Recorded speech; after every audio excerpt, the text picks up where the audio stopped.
The American Cornhole Organization, the sanctioning body and authority on cornhole since 2005. Scan now to get active, stay active, and compete at any skill level. Join the ACO family now at AmericanCornhole.com.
Welcome back, everyone. As promised, ACO main bracket singles.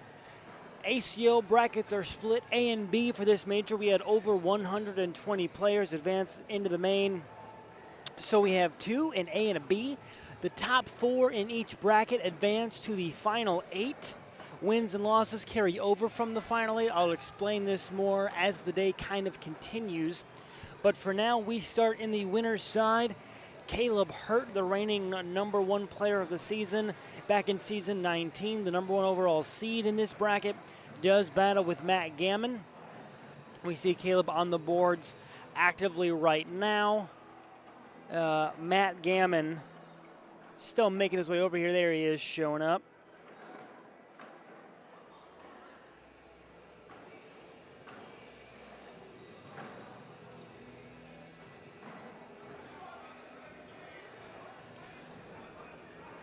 Let's look else.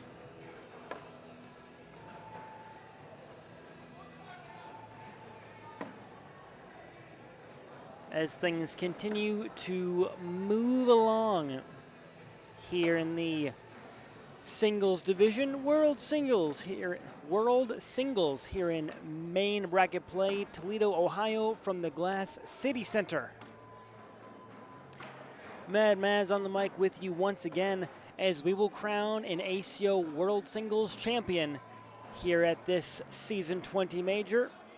One more pit stop on the way to our epic conclusion, all the way in Tulsa, Oklahoma, where Worlds 20 will take place. Join us the full last week of July for the world's largest cornhole party,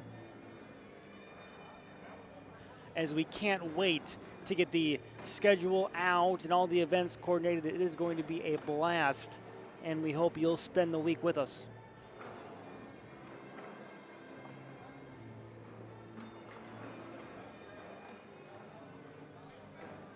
But for now, as the road continues to wind to Tulsa, the Mississippi battle, east and west of the Mississippi. I am in Toledo, Ohio. My colleagues and the ACO partners out in California, William Howell, all of them running the show. The ACO Upland Major, I believe, out in Upland, Cali. Their weather is probably a bit warmer than mine. It's a blistering 53 degrees, but it is sunny, so it feels a lot warmer than that.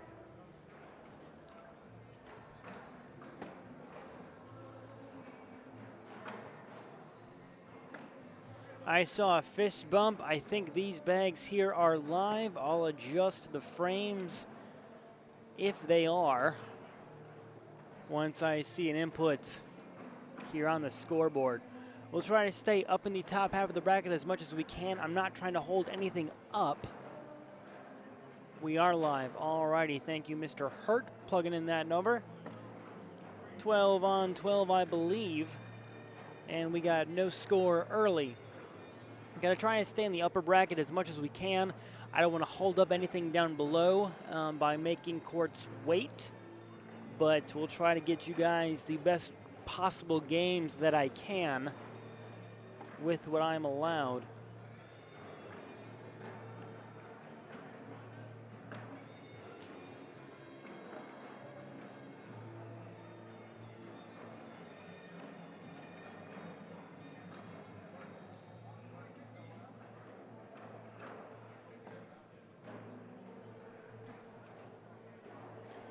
Both players have a bag on that right-hand bottom corner of the hole. We'll see if we just see washing 10s. Matt lays a third bag block down. Caleb can't run through it, but he does stand the wall up just a tad. Gammon down in hard, gets his bag in hand and the bag on the front. I didn't think he was going to be able to get through them both. He does, and it's 2-0 Gammon. What a bag. That was not easy to do, and Matt pulls it off swimmingly. That was a word, an adjective I don't normally use. Man, oh man. Another full day of cornhole for everyone here at the Glass City Center in downtown Toledo.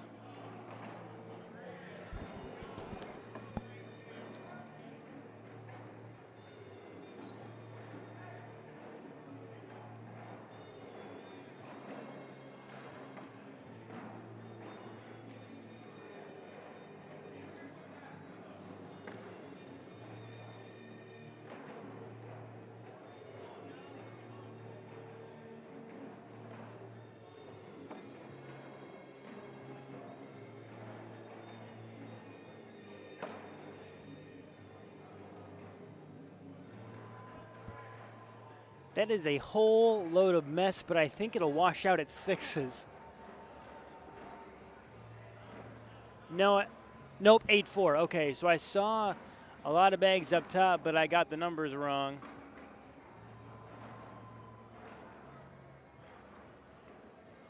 So what I thought was 6-6 turns out to be 8-4.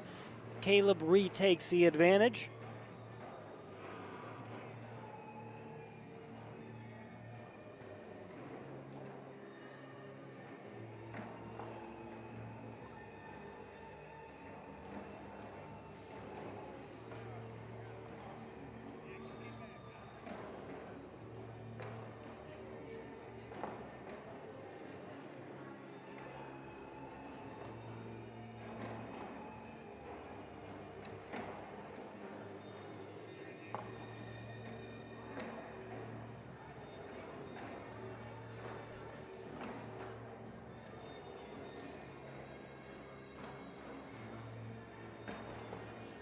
Ooh, and Matt's fourth bag blues hit him hard that round. The dreaded final bag block, but there's no bags coming after it. 12-10 makes it 6-2.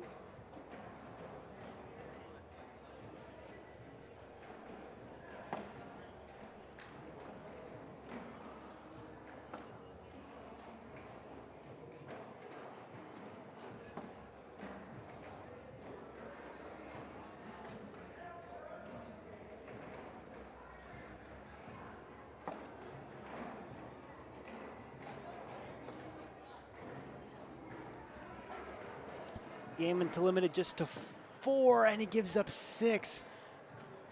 12-6, and this is the Caleb Hurt that we're more used to seeing. And we wonder, you know, if maybe you just had to take a minute, reset, you change divisions, and now here we are throwing 11s. No doubt that ooh, that's a nice collect bag by Caleb to go through everything. As Matt now stares at a 12-2 disadvantage.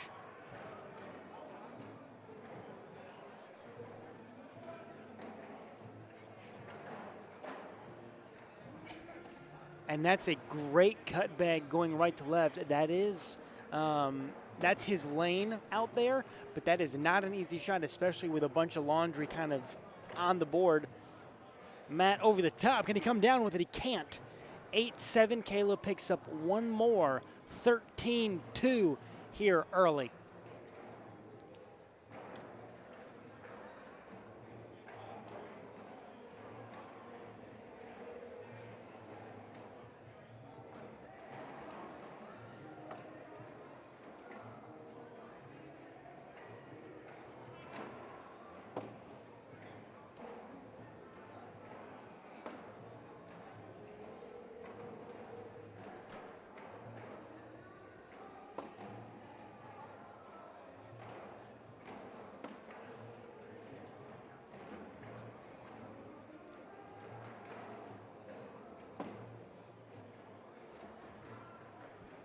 Matt looking at possibly giving up another 4 here, having to stay clean with this last bag, and this time he does.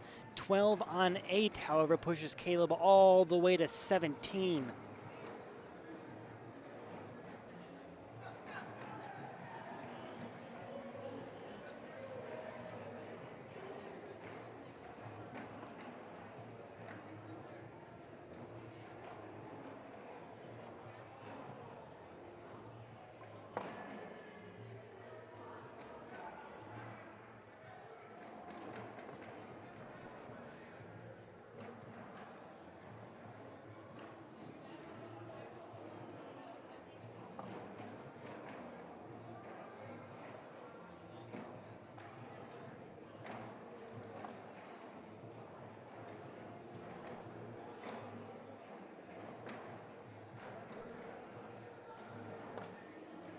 And Matt tried to go through and bring everything with him, but again, a bag just off the mark to the right. Caleb's left-hand bag still hasn't gone yet, and I feel like Matt's gonna bring it, and it doesn't. It's sitting slick side down, and he still can't grab it.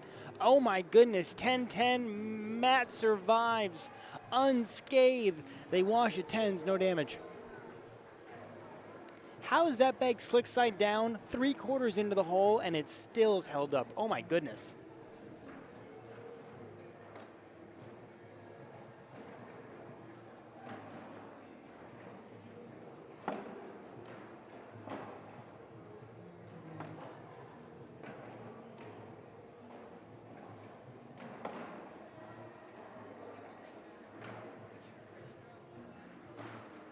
Ooh, Caleb tried to collect that block bag in front that's been so effective, and he just missed it. And that's what we've seen earlier in the day, is those uncharacteristic misses.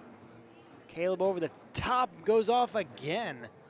And you see the visible frustration. Right now it's 7-4.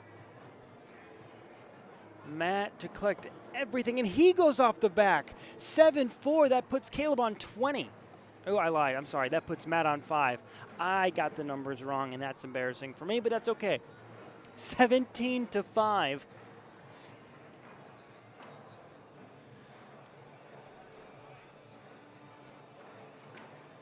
Caleb is throwing, I believe those are the Gusto medals. That's what they throw. What they have thrown in the past, Caleb and Isaac, and Caleb is stuck with them. I believe they're the Gusto medals. A 12-point spread on the scoreboard. Oh, I missed the camera angle.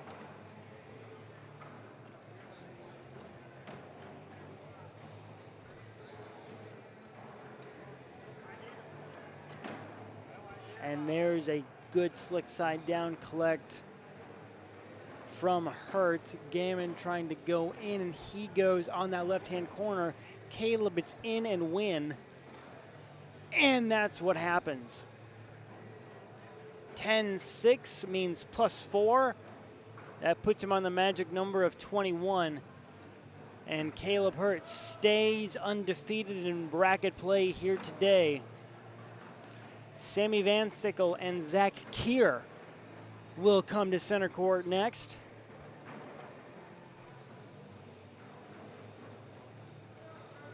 As we'll stay in the top half of the World Singles main bracket, Bracket A.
Alrighty, as Sammy Vanickle and Zack Kier have made their way to center stage, I got notification that there'll be one more down and back, and then battle we will do.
I believe I just saw some nice sportsmanship and high-fivery. So away we go.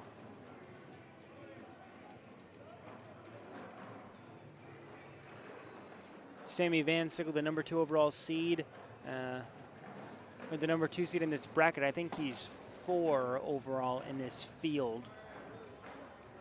With lead bag in that red lane.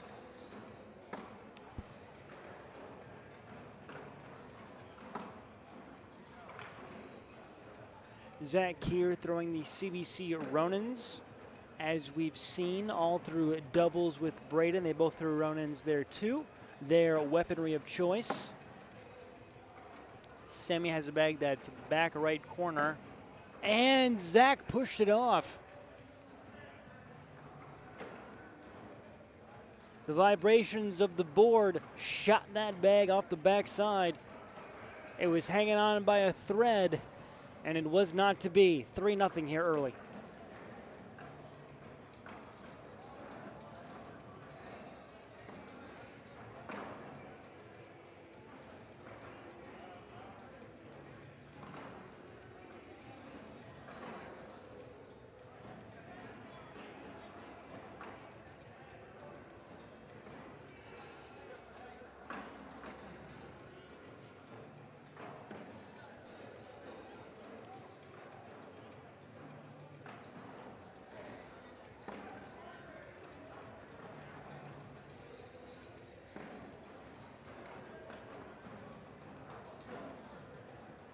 Sammy trying to roll over, actually tries to go right through it, and he does, and he'll get 4 right there.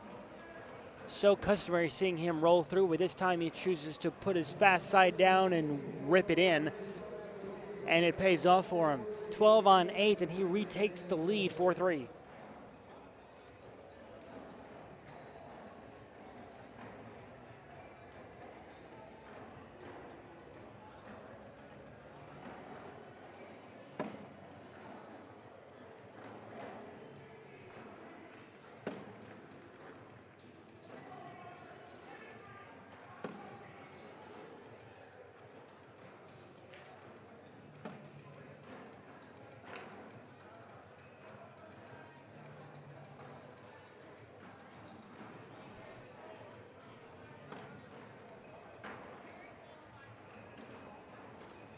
Kier trying to collect those 2 bags he has on the right-hand side. He bumps into the back of him and it kind of stands the pile up a bit more, but Sammy still is in prime position here.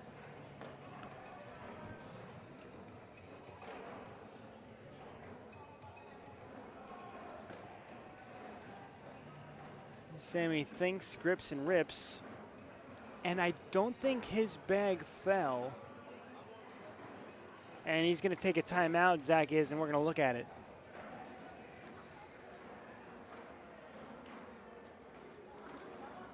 Yeah, I don't think Sammy's bag fell. I think it's still sitting up top. So it'd be 3-8 right now. I think it is. I think it's 3-8 right this second.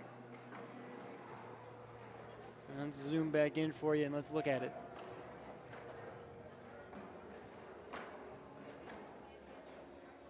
Zack down and hard, and he goes under the ACO banner entirely.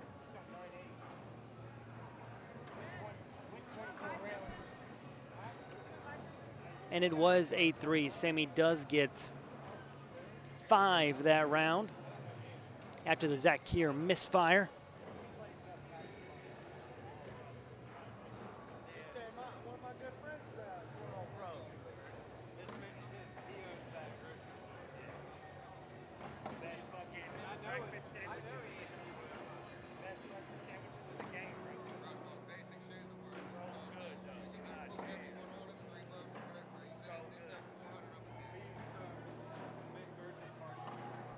Sammy, a textbook roll bag right there.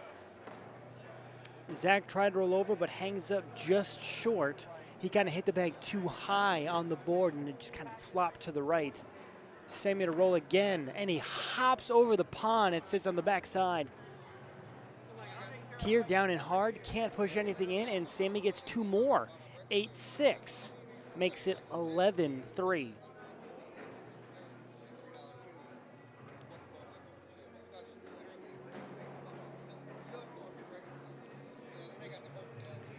Let's see where the next game could take us.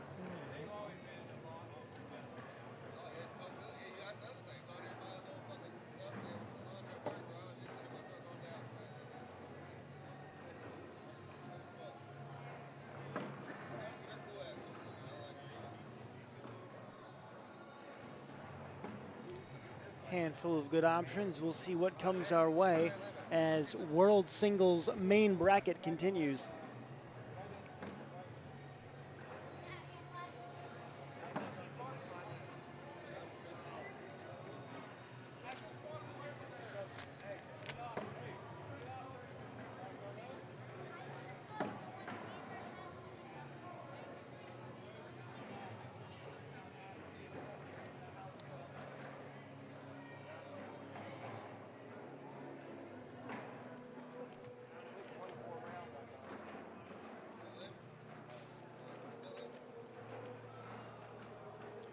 Kier able to pick up 2 and draws ever closer.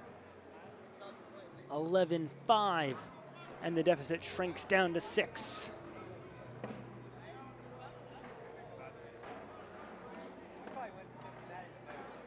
A good block bag by Kier. It is a square block, and Sammy tried to roll over. It kicks too far to the left.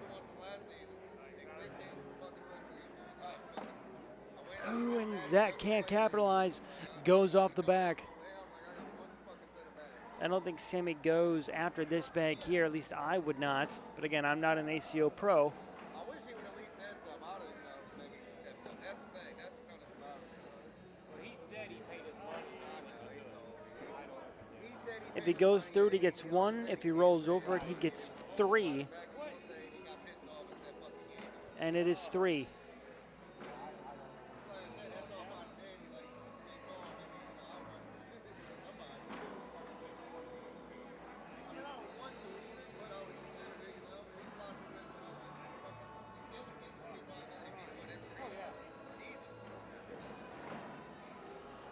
$14-5, now sitting 7 away from the move-on score. And Zack Kier has just not been able to hit shots today in the singles division. At least not with the effectiveness we saw hours earlier during the doubles championship run. Kier again, and he tried to roll over the top, and he hamburgers on top of his own bag. Looking at a 4-point spread here if things are cleaned up on the board. Sammy tried to roll, and that bag is basically sitting upright on the board, and I haven't seen that before, and that's hilarious. Zack goes right to the right side. There's kind of a train lining up there with a whole bunch of bags. Sammy has one that's in front that's easily grabbable if he chooses to go slick side down hard, try to push through it. showing slick side. I think that's what he's going to try to do. Down and hard, and he front boards it. Right now it's 3 on 5. Zack in the hole, you get 1. He tries to roll over, and it sits on the back again.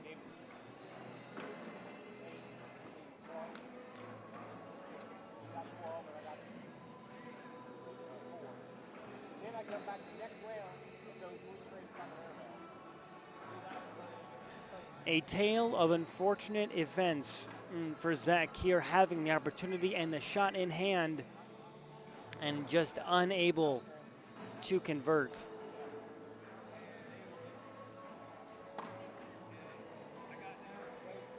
The spread becomes 10. It is 15-5, and there's a good roll bag to get lead bag position.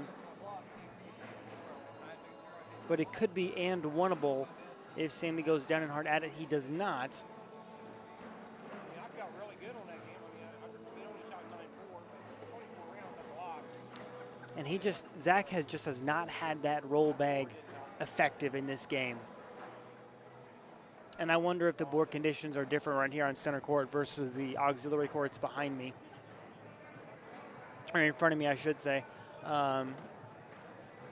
Because if you're used to playing at one specific board, either speed or type or whatnot, and you come to center court with the carpeting and things that are different, it's going to impact how you play. And I have a feeling that these conditions are not what they are on the auxiliary courts. Sammy can't get that final bag to trickle in. Right now it's showing 6-3.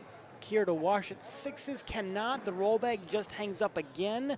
2 more, 17-5.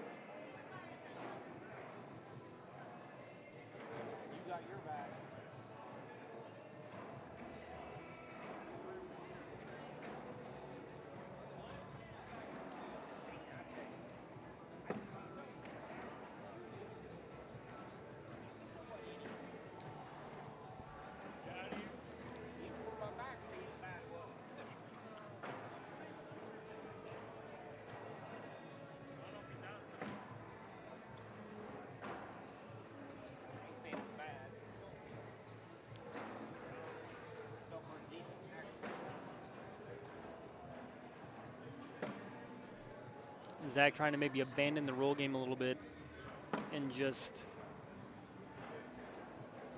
run stride for stride just to see if he can manufacture a miss other ways.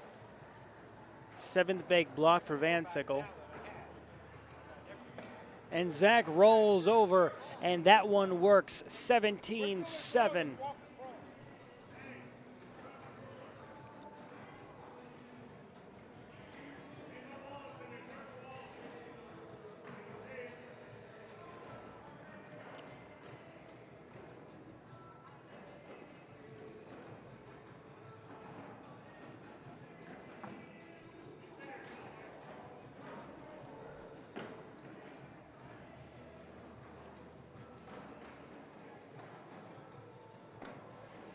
Vanickle V block. And Zack able to go hop, skip, and a jump right over it. Sammy rolling over his own bag, but it kicks too much to the left-hand side.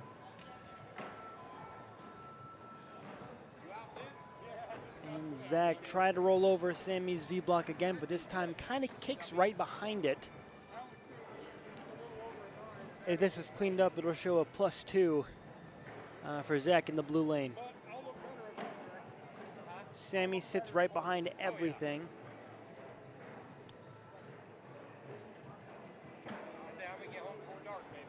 Kier rolls again, but he just can't get it to hop in the pond. I think Sammy can step out and clip this bag on the right-hand side, and that's what I'm seeing him do.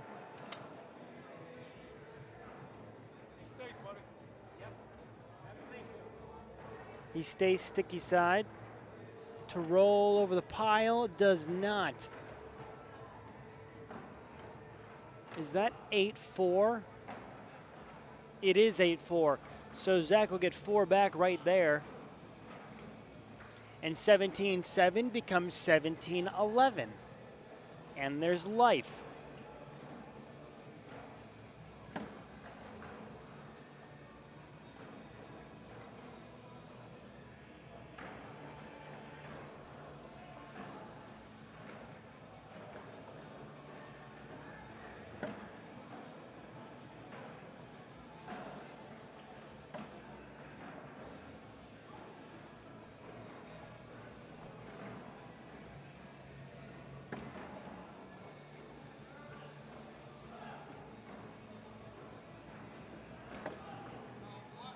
Zack with a great roll bag right there. Does exactly what he needed it to.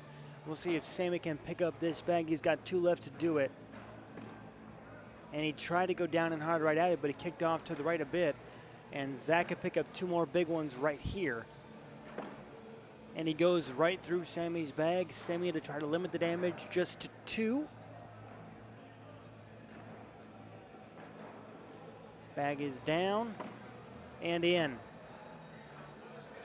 17-11 turns into 17-13. And a once 12-point spread is cut just to 4.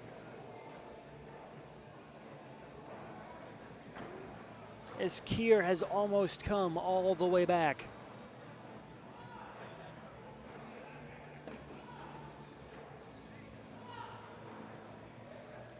Lead bag right down the middle.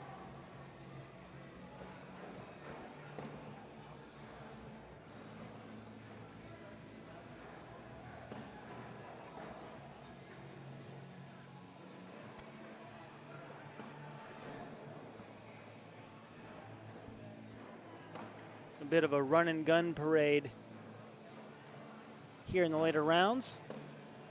Ooh, Sammy, that bag might not come back.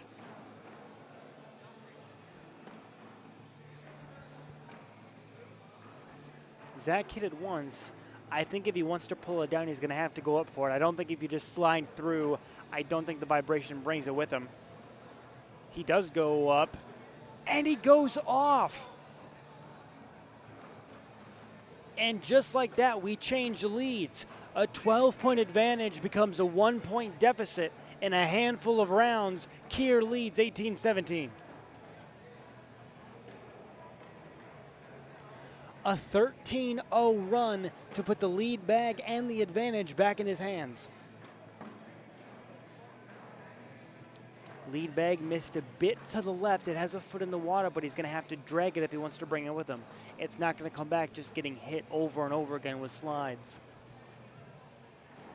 Vanickle, his first response is down the middle and in.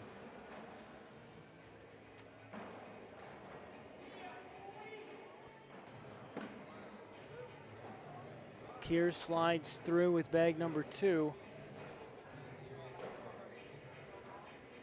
2 huge points looming around 9 o'clock.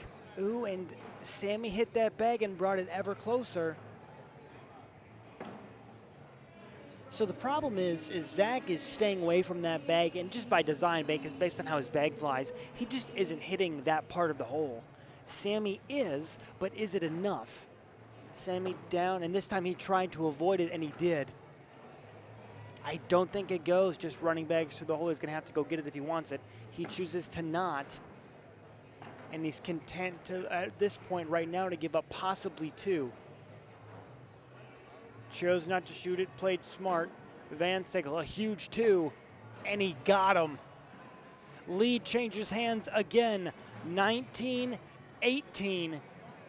Sammy sits just 2 points away, but Zack right behind him, needing just 3. As we head to round 14, it's a 1-point spread.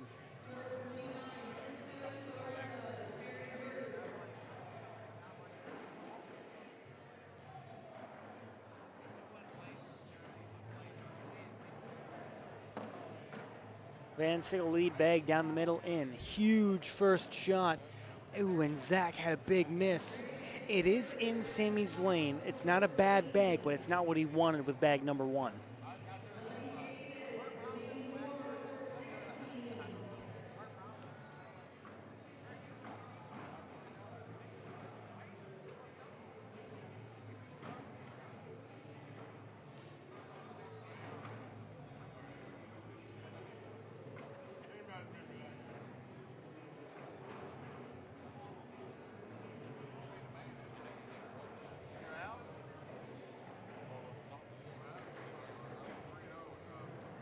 Sammy to go over it, he does. What a bag roll, hopped right over that bag. It's sitting halfway up the board. Zack tried to push it, and he did a pretty good job. He put it more in Sammy's way with that outside cut. And his bag in hand sits right in front of the hole, slick side down. Vanickle to roll over everything, and he rolls over 2 bags. Oh my goodness.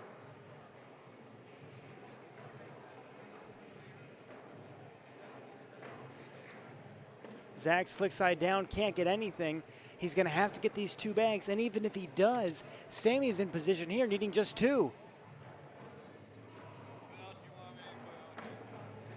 Ooh, and all right, so it's back in Zack's hands. He has to grab that bag that's sitting about 4 o'clock, or this game is over. And he goes off, and this one is done.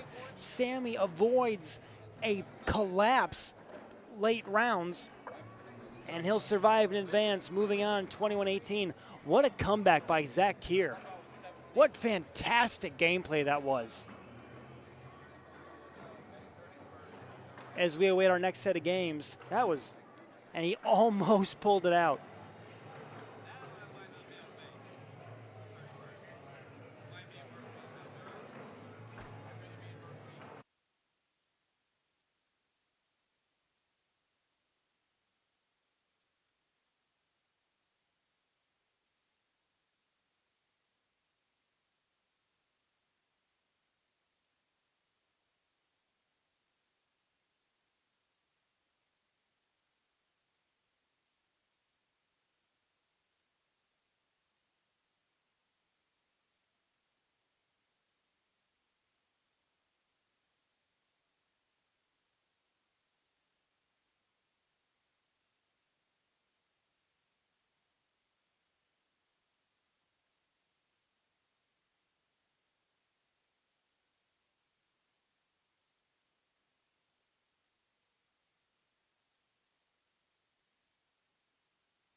back here with you in main bracket play as it continues. Zack, Kier, and Trey Brown getting set to go to work. I believe these bags from Zack and Trey will be live. Let me look and see who was the high seed.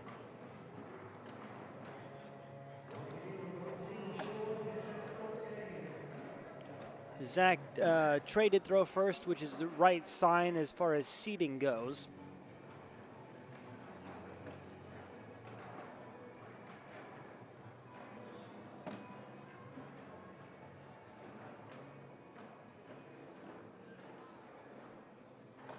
Ooh, Trey tried to go get it, but he couldn't pull it down.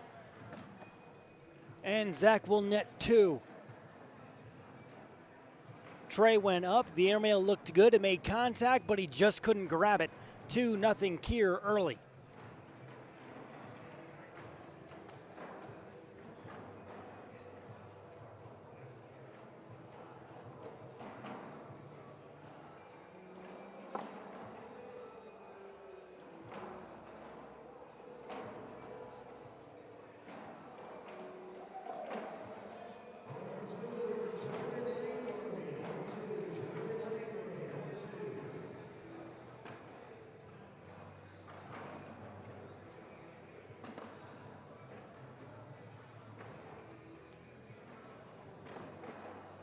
Brown goes through everything, and Zack just had a bad miss there. It's still early. I don't think you chase it. It's sitting in an unfavorable position, and I think he's just going to leave it alone.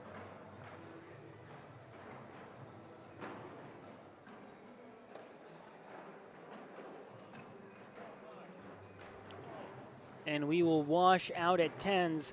As an early mistake from Kier yields no points.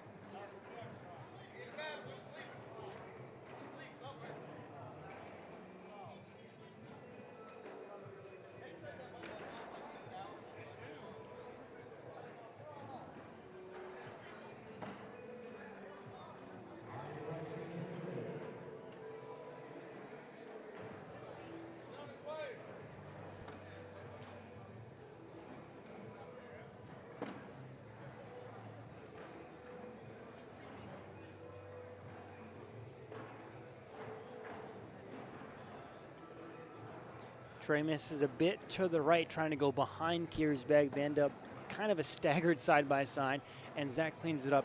If Trey can pick up this bag, that'll be huge, and they could wash. Goes sticky side down and pulls it ever closer. One bag remaining. Kier to go through everything, and he does. Trey to wash in at 12s, and he again hangs up there. 4-0. And Kier this time the beneficiary of bags that have hung up on top.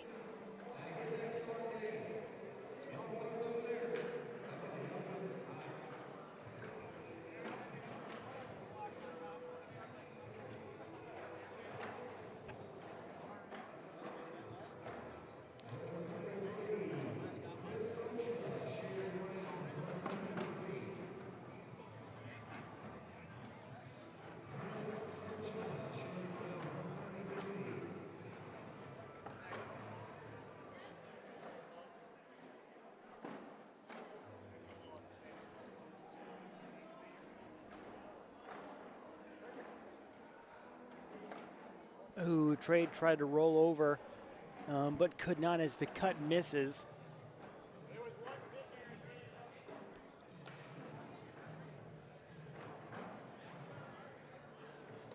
Ooh, and he tried to go at it again, but it just does not fall. Kier slips in for 10. I think Trey goes at this bag again, and his airmails have been hitting. He just hasn't been able to drag it. And this time it falls. On the board for Trey Brown, it's 4-2. And the third time is the charm.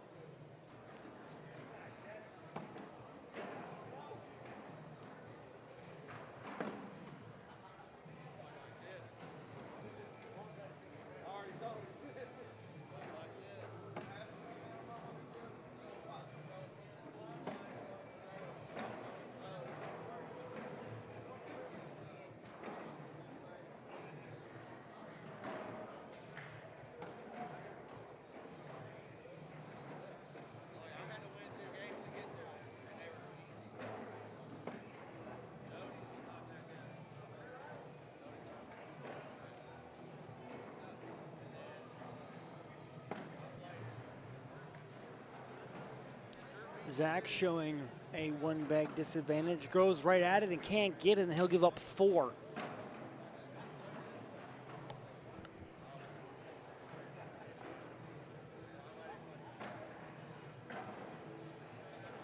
Was once 4-0 and is now 4-6 as Trey Brown rattles off 6 straight and reclaims lead bag.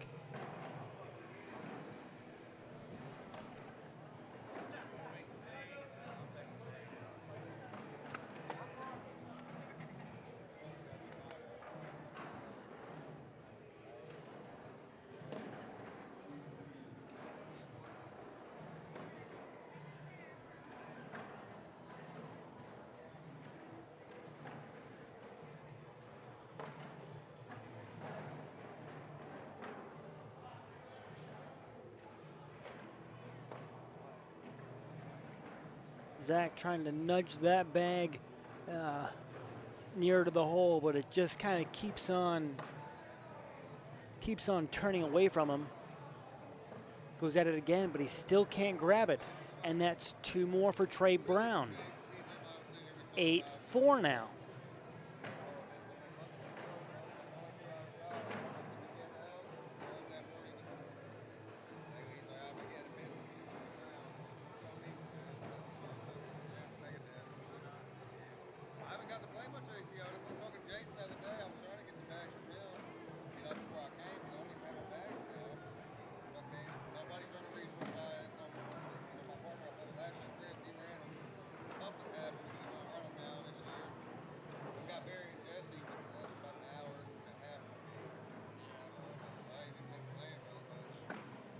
Ooh, Zack tried to push the pile, but again, one Lone Ranger stays on top of the board.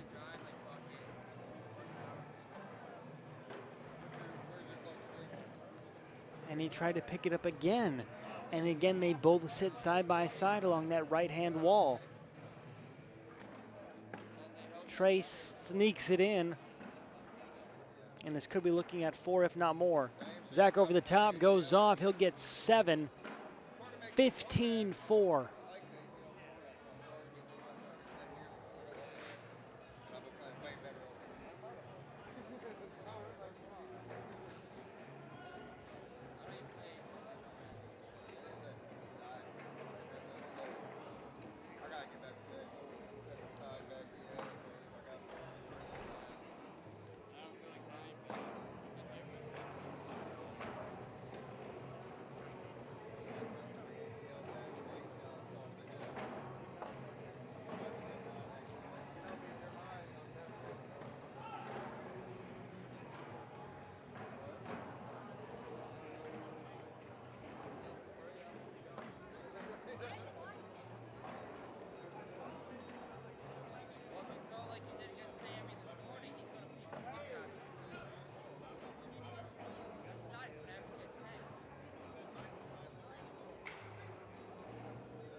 Trey chooses to lay behind and force Zack to make a decision up over the top, and he pushes one of his own bags in, but he goes off the backhand side. 8-7, 16-4.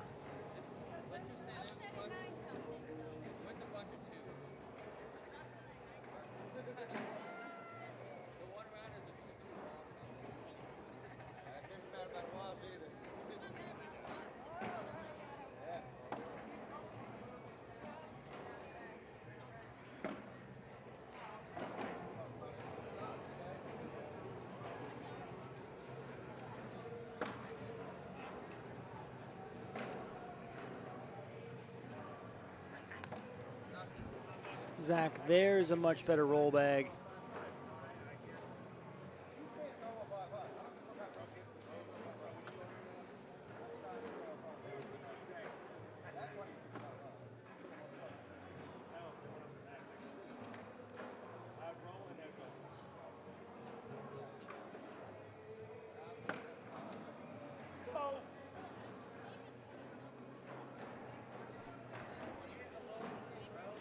Whole pile of nonsense up on that board right now, and I think that's 8-6. And it is Zack back in the driver's seat with lead bag, but he does find himself once again in a 10-point hole. We've seen back-to-back 12-point disadvantages for Zack here. The first one was 7-5. This one is now 16-4. The first one, he turned Sammy Vanickle from a 17-5 deficit to a 18-17 advantage, where Sammy ultimately pulled out a 21-17 close-fought win. But now, can he find more magic? He told me earlier, he goes, that's why you get two. Speaking of a double elimination tournament, you get two for a reason. Can he reset himself and can he find it here as we face the brink here in the loser bracket?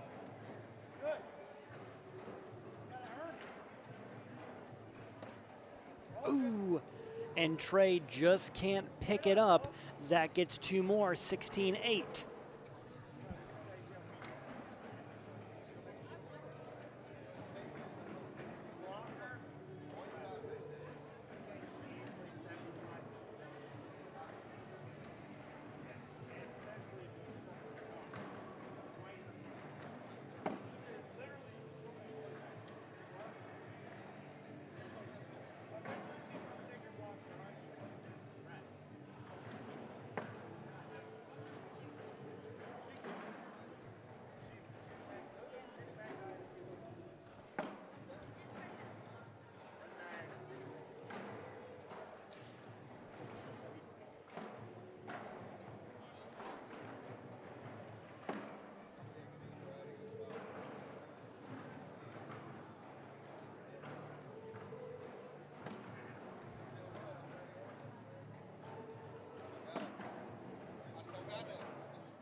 Ooh, and Trey can't go around right to left. And another 10-10 wash. Score remains 16-8.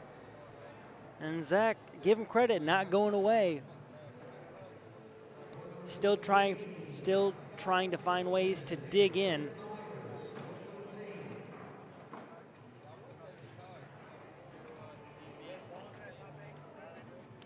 I have gotten confirmation that we will get the two games in the winner's side that send players to the final 8. I'll have both of those from Bracket A. The first one being Caleb Hurt and Wylie Chambers. Sorry, Wylie. The second one being Sammy Vanickle, who we just saw, and McKenna Cobb. Those games will come to me because I asked very nicely for them. Zack with a great roll bag.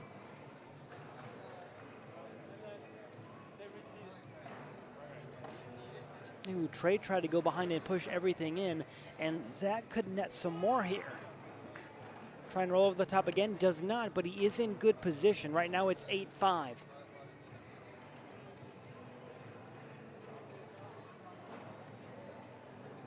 Trey Brown down and hard, and he pushes Zack's bag out of the way, and they wash at 8s. What a bag.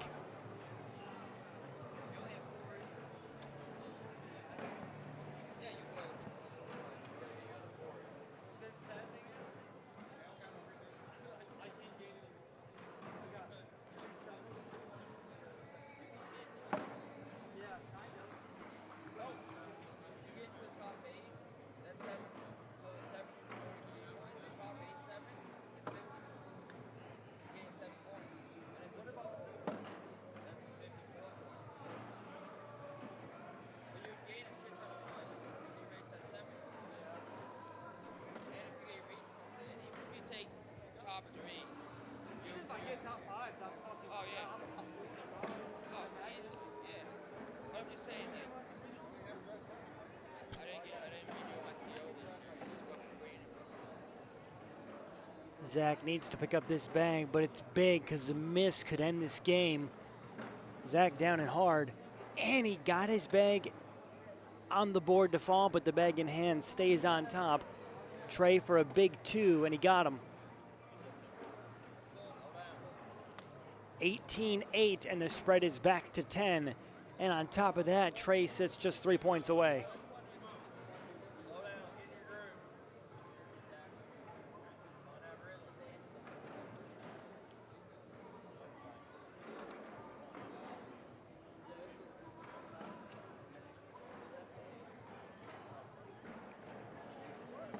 Trey lead bag down the middle and in. Zack sits right in front. You can see he was visibly frustrated, but that's not the worst bag to have.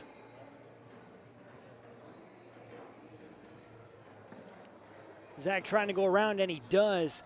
What a left to right cut that is. That's a same hand cut, but it's fantastic to see in motion.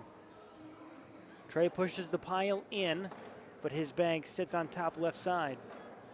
The vibrations are going to pull that thing in, but you have to hit the board center on. And he does, but his bag stays too far left. Zack for 2. And he cannot pick up 2 points. 2 points he desperately needed. It remains 18-8.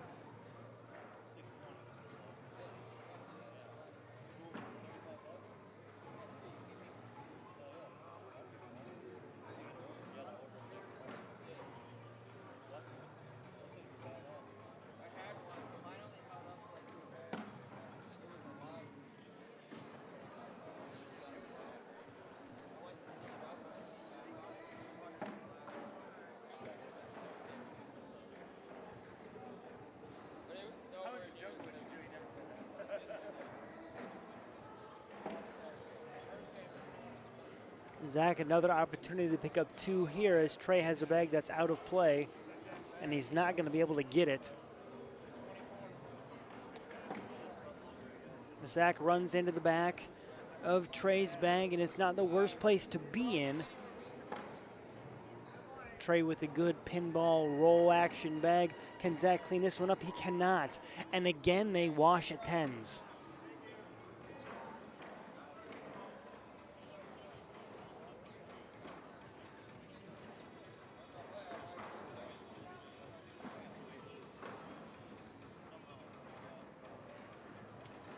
$18-8 remains the score in front of us.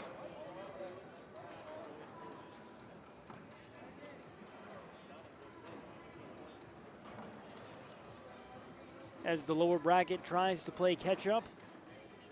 In the lower bracket we are right now. As Trey Brown trying to finish off Zack here, but Zack has proved once again he does not go away.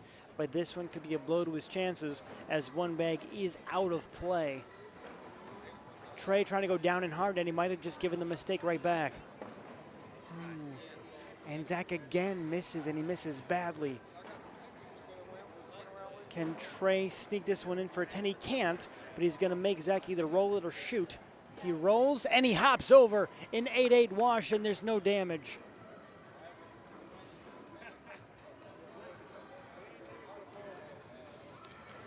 What a big-time roll to avoid putting him on 20.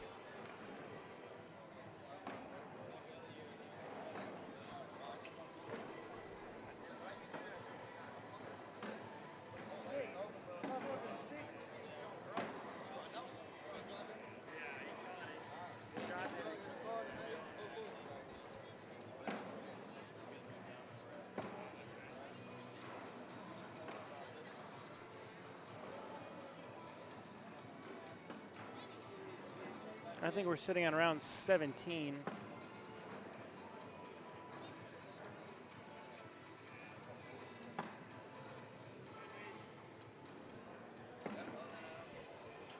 And Zack this time able to pick up 2 he desperately needed, as it's 18-10.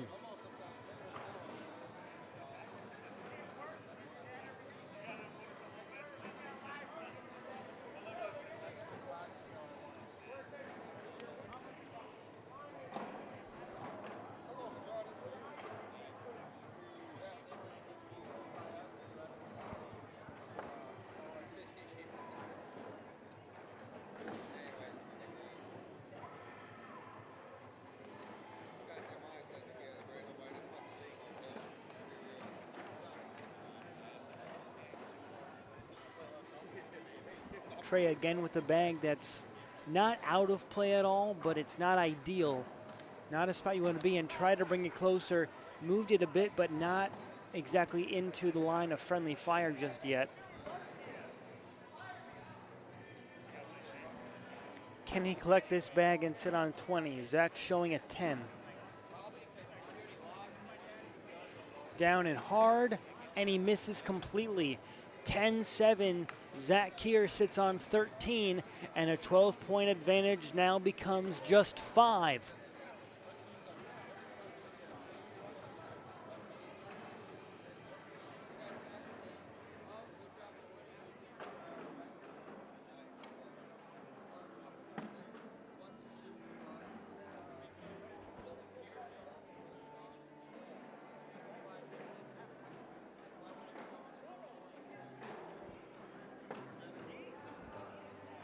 Zack has to go after this bag, and he does, and he gets it, but his bag in hand stays too far to the right and is out of play.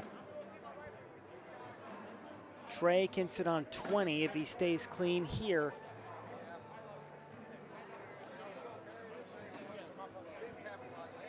Zack needs to put this one in, and he doesn't. Trey in to win. And there it is.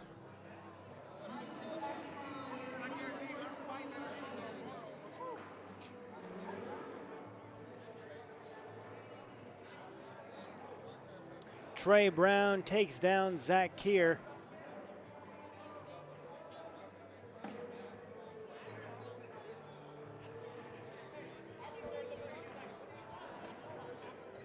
Another difficult start with a positive finish that he just could not close out. Again, and the pros know all too well you just can't get into those holes early on and expect to find consistent success.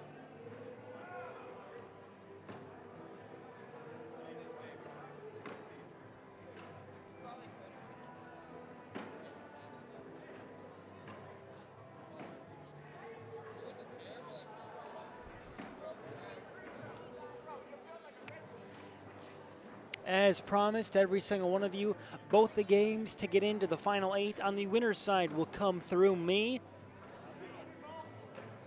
meaning I get the absolute best seat in the house, second best, only to you. Wherever you're watching from, we're happy you're here with us as the Glass City Center plays host to the ACO Season 20 Toledo Major World Singles. I have Bracket A.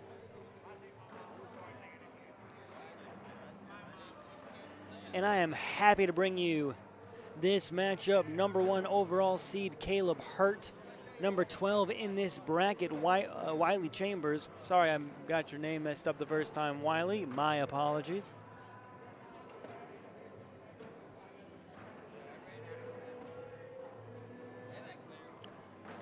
We've seen Caleb go through stretches where he's superhuman.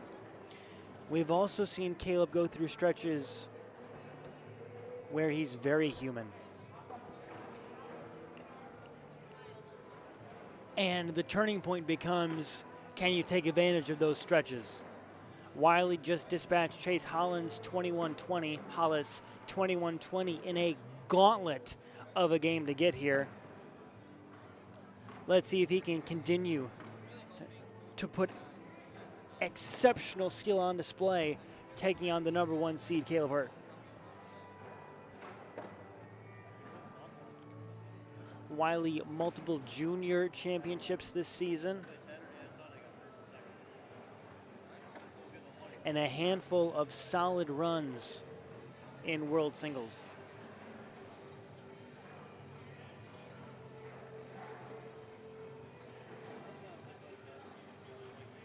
But enough of me, I just saw a fist bump, and we'll see if these are live. Starting on the non-traditional end,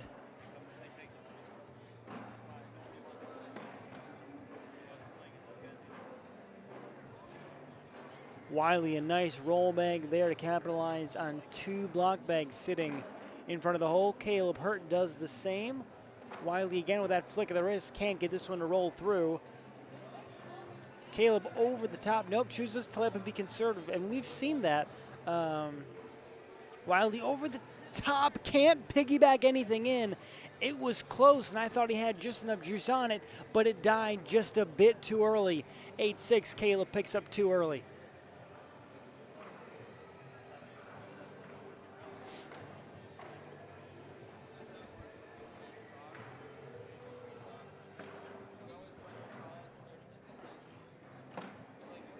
Ooh, there's a first bag by Wylie that is not in play, and he'll have to work from a deficit. 2 bags in the row are hugging that left-hand side. Caleb might have turned one just enough. We'll see how aggressive he chooses to be to go after it. And the answer is very, and he got it. What a bag. Huge shot early on, and he limits the damage just to 2. It is 4-0.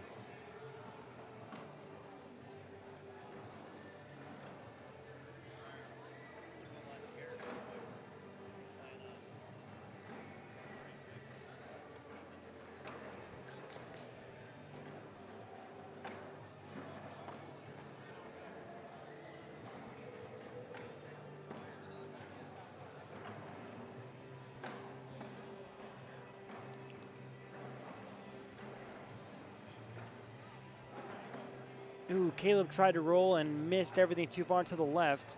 Wylie's going to go down in hard and bumps everything through, but nothing yet falls. Caleb slick side down, right through the middle, but his bag in hand kicks too far to the right. And Wylie tries to go through on an open lane and cannot hit. 8-8, no change. It's still 4-0. And again, those are the things we talked about, how you have to hit those shots when a player, when either one of these players that are such high caliber, when they give you a lane, you have to convert it. And Wylie that time unable to come up with any points.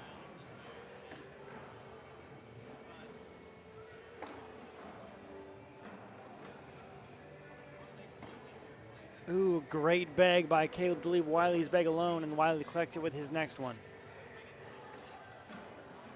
Shows 12 on 10 as it just hops the pond and sits on the backside.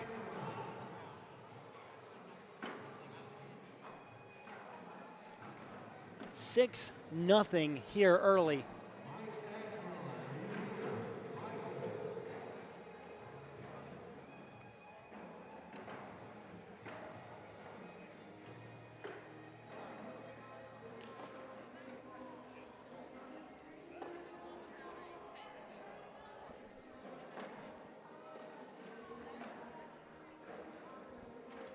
Wylie had to roll through and try to collect it, but he couldn't. But that bag is dying to fall. Caleb slick side tumbles through. How is that bag not moved yet? Oh my goodness. There it goes. I was going to have an aneurysm. Wylie converts his half of the 4-bagger and cheers to you at home. As a double 12 means we drink to that. No score change. It's still 6-0.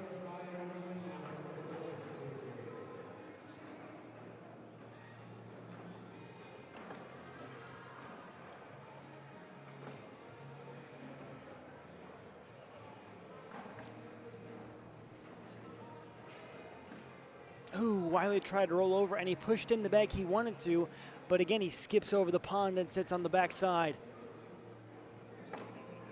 Wylie slick side or sticky side down, chooses to reblock. Caleb over the top takes Wylie's bag with him. Right now it's 5-on-4. Chambers rolls through and it falls. 7-5 and the seal is broken as Wylie is on the board 6-2. It thought about sitting up for a minute, but it had second thoughts and down it goes.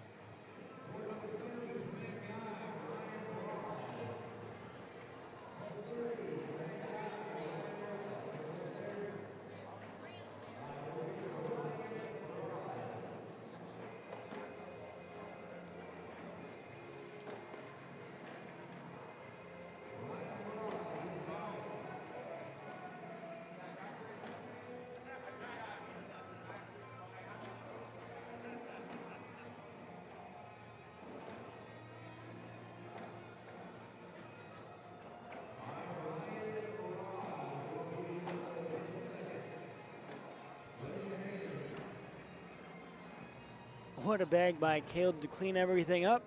And all that just to wash out at 10s.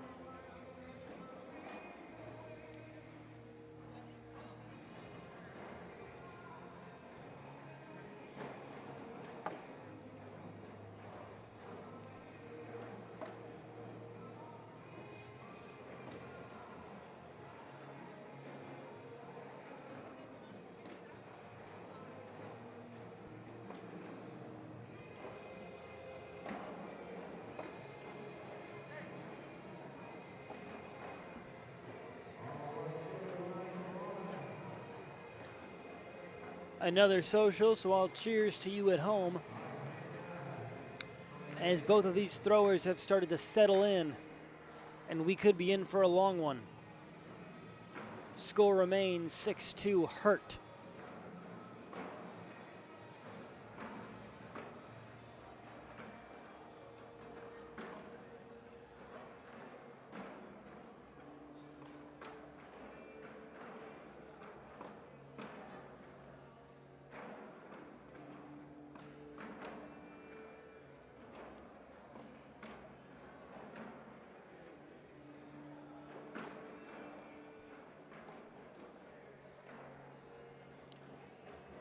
Wylie over the top, comes down clean.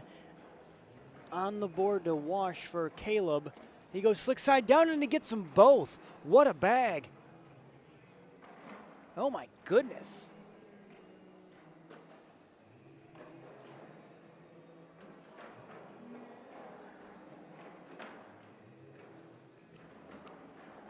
$12-8 in the frame makes it 10-2.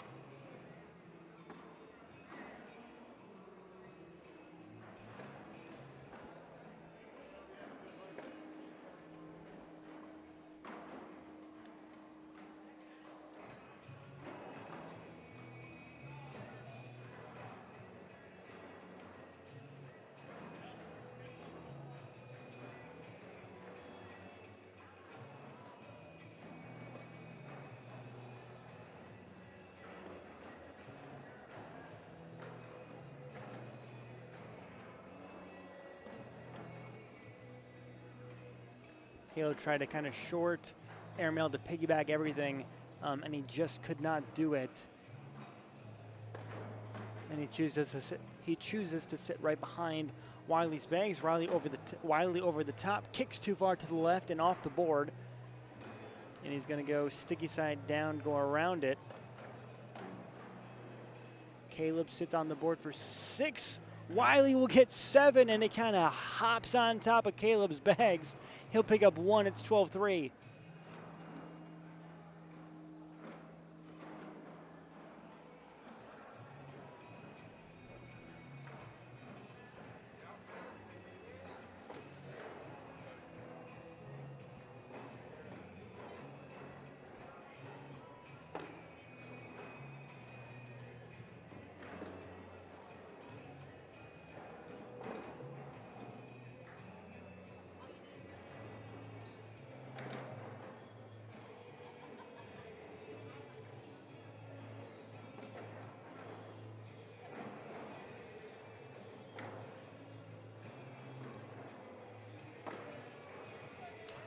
Caleb goes off the back, and Wylie picks up 3 more.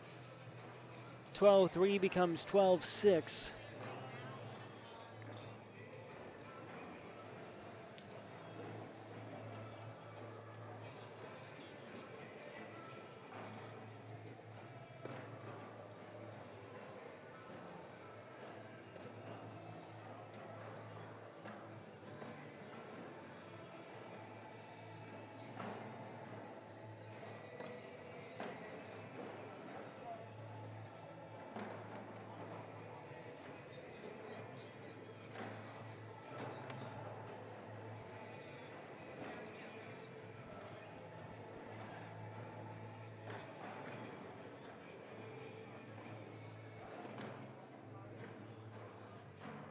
One more for Wylie. 7-6 in the frame, makes it 12-7 in the game.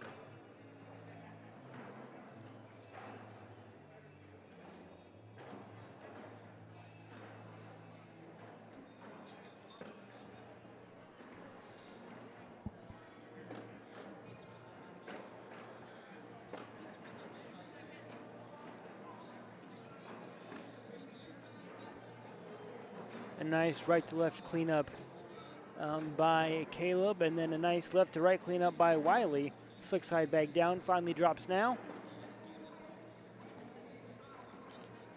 And I'll chew, and I won't cheers to every one of you at home. 2 more for Chambers as Caleb's last bag finds the 4th bag blues, 12-9.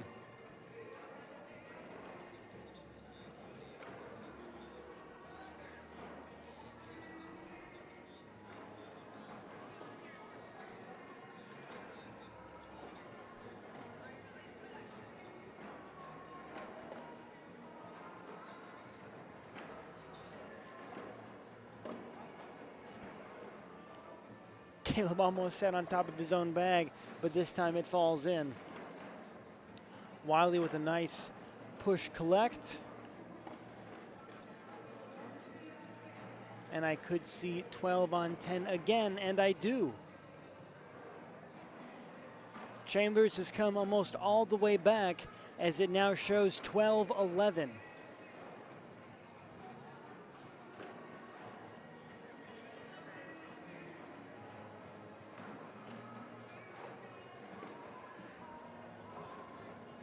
Wylie is able to capitalize on some of these Caleb Hurt mistakes, and the spread becomes just 1. Ooh, and there's a rare miss from Chambers that we've seen as of late. Can Caleb get back in the driver's seat, retain lead bag, and he could get as many as 4. Caleb slick side down trying to split the pile. He does, and he doesn't bring anything with him. 16-11 and some breathing room here as we get late into it.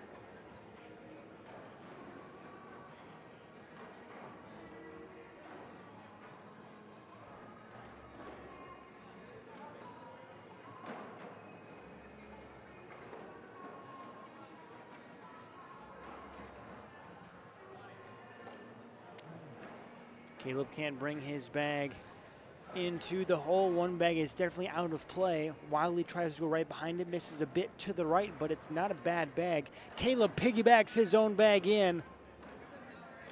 Wylie trying to collect, leaves one bag sitting about 9 o'clock, but it's sticky side down. Caleb does not go at it. Wylie up for 4. No, but he'll get 1 as the bag he hit fell down. 16-11 turns to 16-12. And lead bag once again in the hands of Wylie Chambers.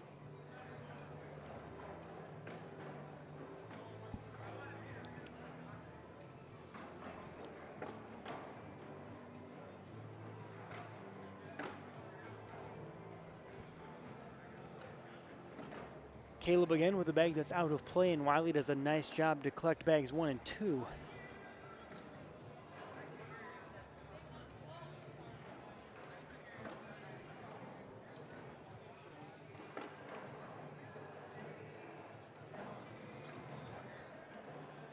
$12-10 again in favor of Wylie Chambers, and it's now 16-14.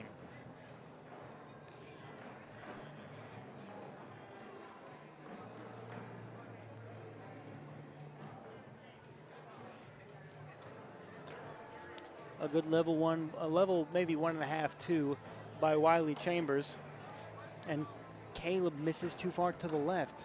Ooh, and Wylie goes off the back with a bag he knew he should have had. You can see it on the facial expression. Caleb sits right behind it. That's a good bag. Wylie looks like we're trying to plug up the hole right now. Caleb can't rolls out over his own bag. Right now it's 3-2.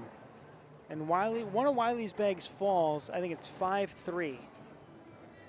Hurt over, slick side down, pushes his bag in, and that'll be a 5-5.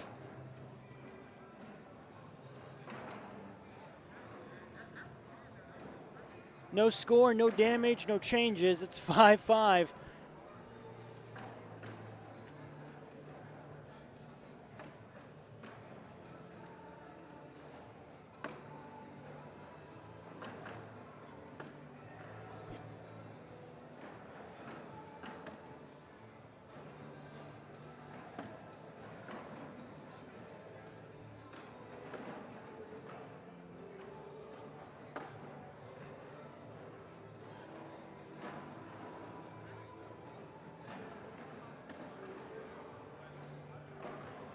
And is that 4 more for Wylie? Are we?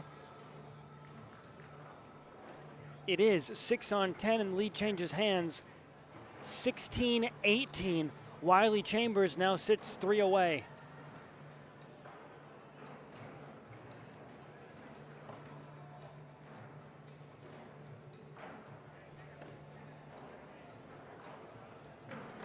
In the other side of the bracket, it looks like Darren Zastro has punched his ticket, taking down Isaac Hurt.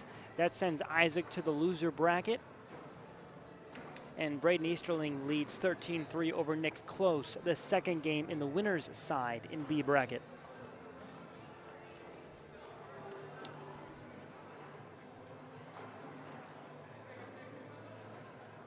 Caleb, I believe that's another 12 on 12, so I will drink to that with all of you.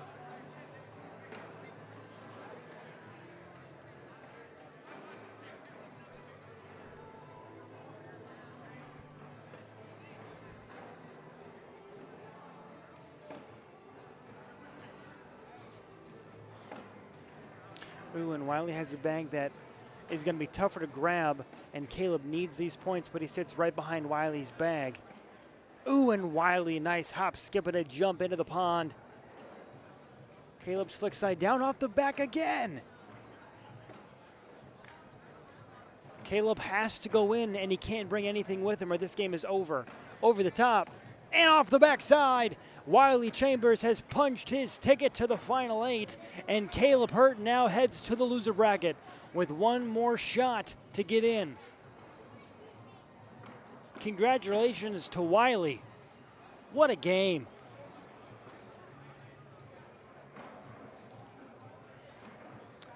Now, as promised, the second game from the top side, Sammy Vanickle and McKenna Cobb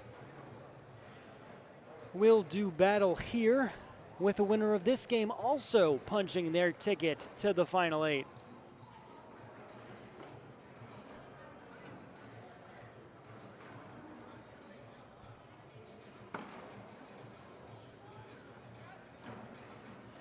And these losses in bracket play are big because players carry their wins and losses with them into the main bracket, or into the final 8 bracket, I should say. So when a bracket is split and we have a final championship bracket, whether it's 2 brackets split out or 4 brackets split out, if a player comes from the loser's side and makes it, like Caleb Hurt, if Caleb gets back in, he'd come from the loser's side. He comes into the final 8 with a loss. So the players that come through undefeated have the luxury of having a loss in their back pocket. They can still burn. Caleb in this instance, and Isaac also if he makes it because Darren Zastro beat him. Caleb and Isaac in this instance, if they get out and make it to the final 8, they will come in facing elimination from the jump. And what's also fun is based on how the seeding goes, they could come in facing each other, which would be a hoot and a half. But for now, we have a lot of cornhole left to go. But I do see the brackets winding down as we're just only a handful of games away from coming to that final 8.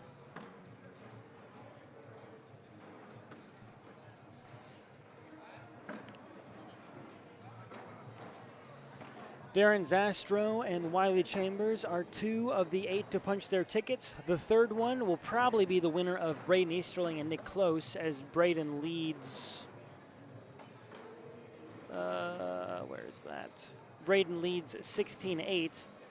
But then the fourth one will be right here. Sammy Vanickle, number 2 in the bracket, taking on McKenna Cobb, ranked number 6. McKenna, remember, part of the winning co-ed doubles team that we saw yesterday that I was happy to join you with. And now she tries to find her way into the final 8.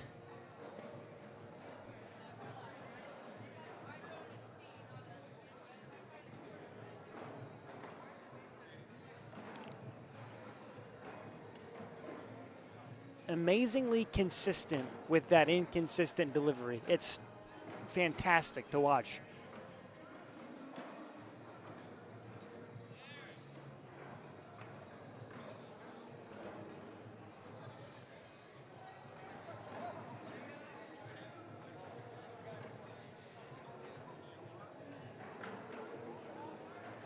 All right, I saw a handshake after an original discussion about do we do one more? Do we not do one more? They're not going to do one more. We're live now. Game number 2, I should say, get in game number 2 from the A bracket is right now.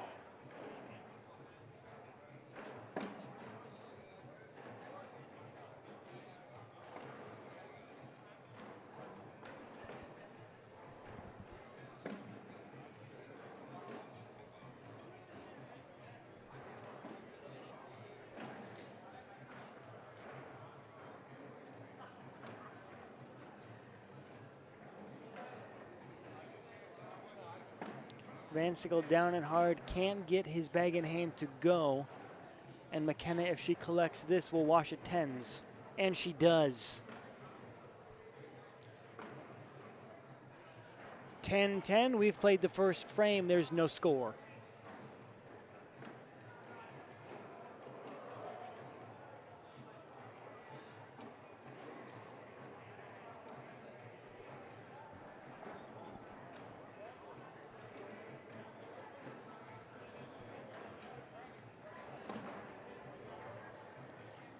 Sammy first bag too far to the left. It does have a foot in the water, but it'd have to go after it aggressively to bring it back down.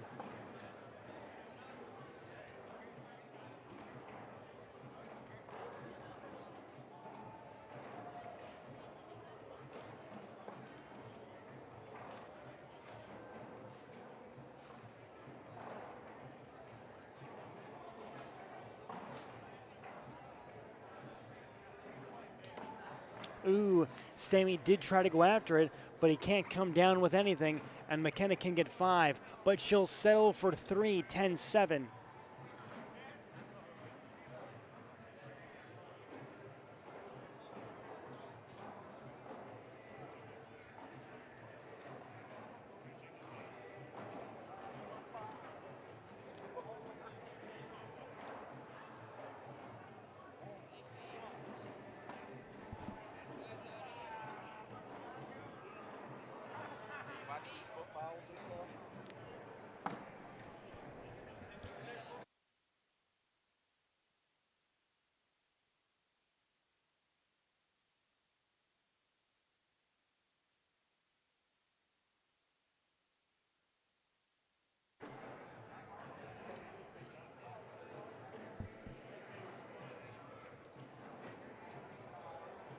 Sammy, can he get over it? He can't. He sits on top, and they kind of pancake on top of each other.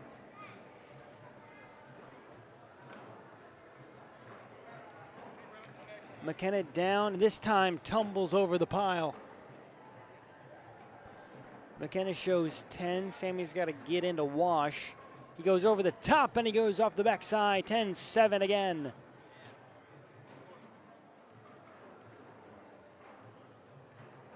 (6-0) here early.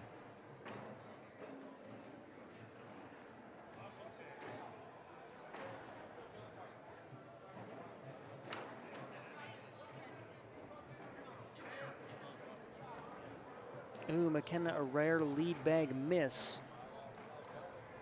Just a bit too far to the left. She might go after it, but I don't think she does. This one's down hard and in.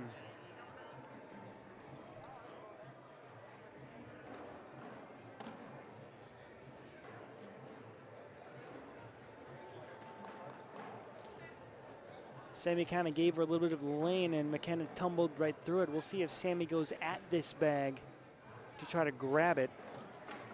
Ooh, moves it closer. But these outside arm collects are tougher because you risk side rails. Down and hard, spinning it in, he got it.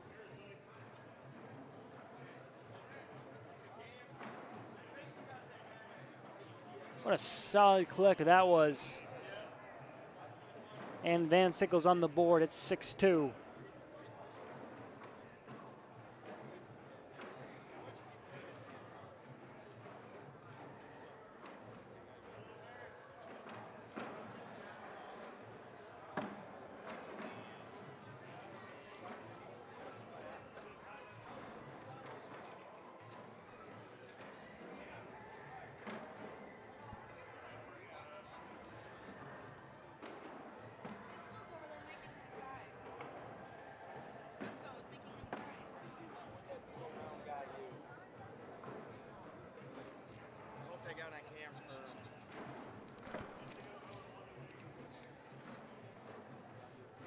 McKenna cannot grab her own and is at risk of giving up 2 more. If Sammy can stay perfect with this one, 2 at least.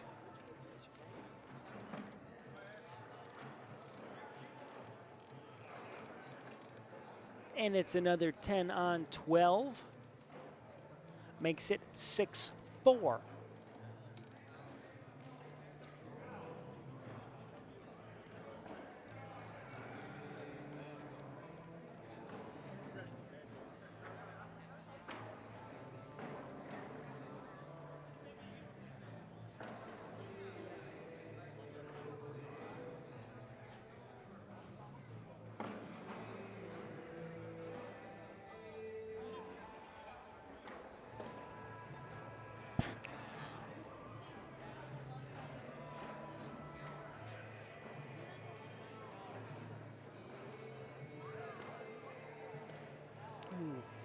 Sammy tried to roll over McKenna's bag, could not, and moves it just a tad closer.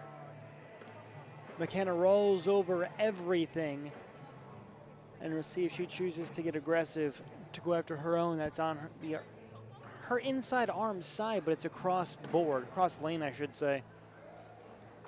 Now there's incentive if she pick up 2 if she grabs it. It does not move as she stuck away from it entirely.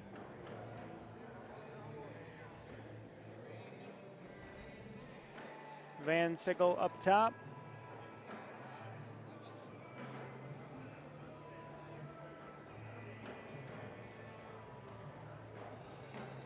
And somehow she doesn't nudge Sammy's bag in. 8-8, they wash. Oh my goodness.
McKenna tried to go after her own bag, but she just couldn't grab it. That kind of rumbling, tumbling knuckleball she throws is difficult to grab bags, especially on the back corners. Sammy picks up 2 more. It's 6-all.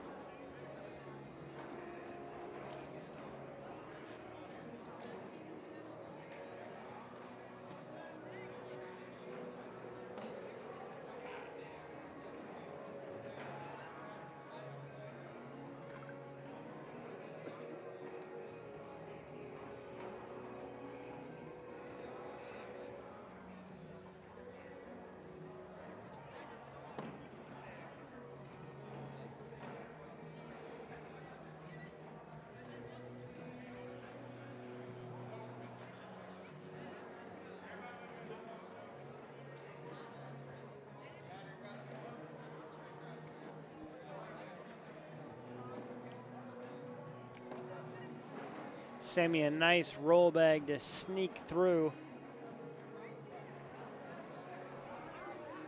McKenna tries to roll but sits on top of Sammy's back. Actually, that's McKenna's own backside bag that's back there.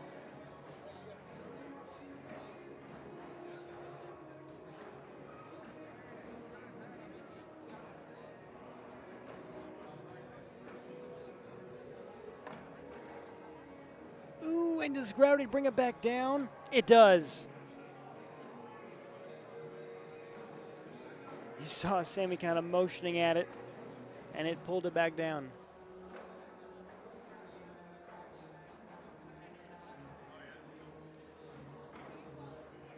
McKenna over the top and brings everything with her. I think that'll be a 4-point spread. That'll be 12-8.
Ooh, and McKenna skips off the backside, and this could be, I think it's just one. Is it 8-9? No, they both have a bag left, so we're going to talk it over. Then it's 6-5, and everyone has a bag left.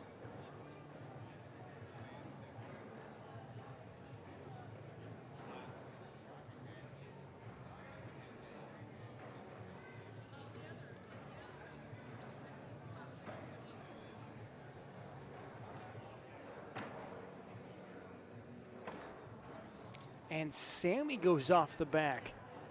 Right now it's 6-5.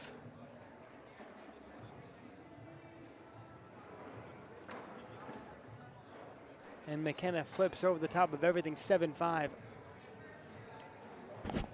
7-5, isn't it?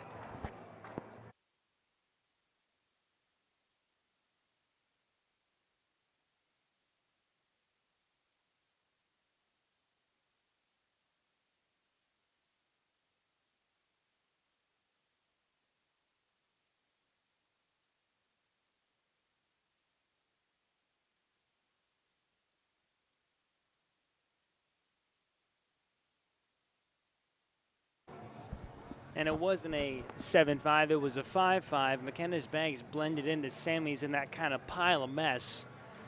Those things are so hard to see when they're the same color, man, especially staring at the screen. That's so tough.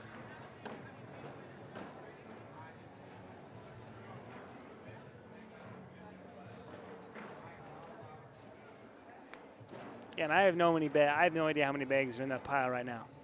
I mean, I know it's 3, but you get my point. They're all the same color. They're all the same hue of blue. It's just nuts.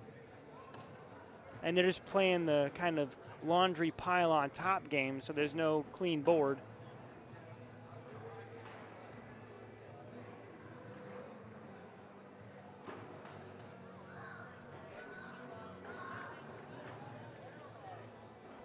I think Sammy has a bag down at the bottom, but I don't know anything since then.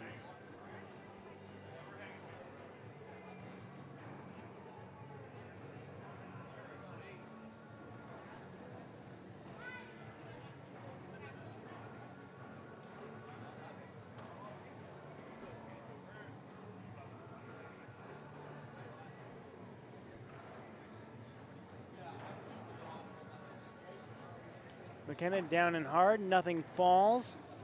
Maybe it's 6-4. Maybe it's not. I don't know.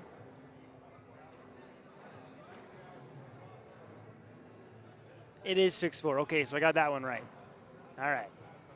12-6 as I reset my win streak.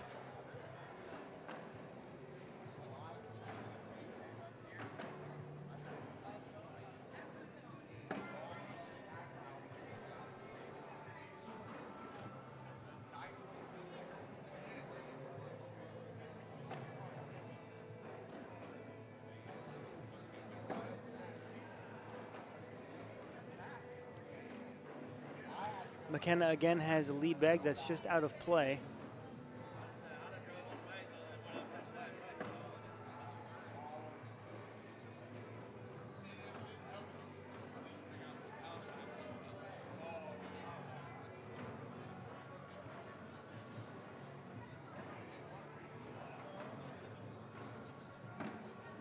And Sammy gives it point right back. If McKenna can go in, we'll be even at 10s, and no! Sammy still picks up 2 as McKenna is just too much to the left. 14-6.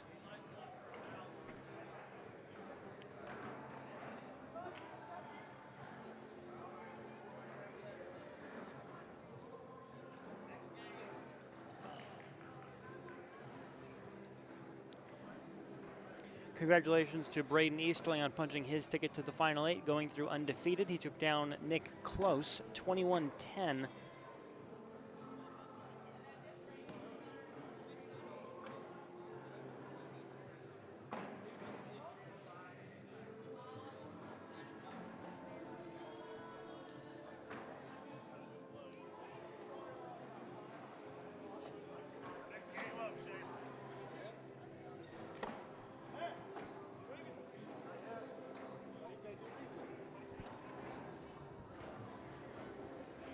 McKenna, it's tough for her to pick up some of these collects.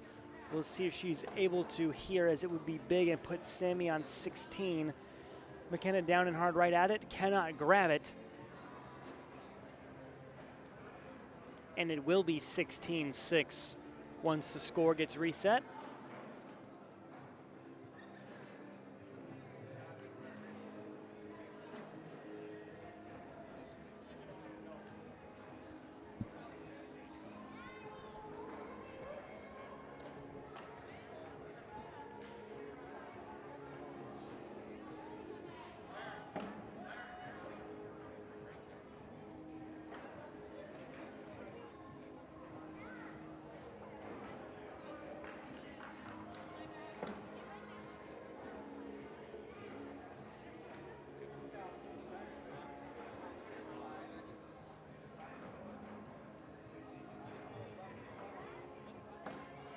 Sammy, a good right to left reverse cut. Ooh, and McKenna is able to clean up her bag in front.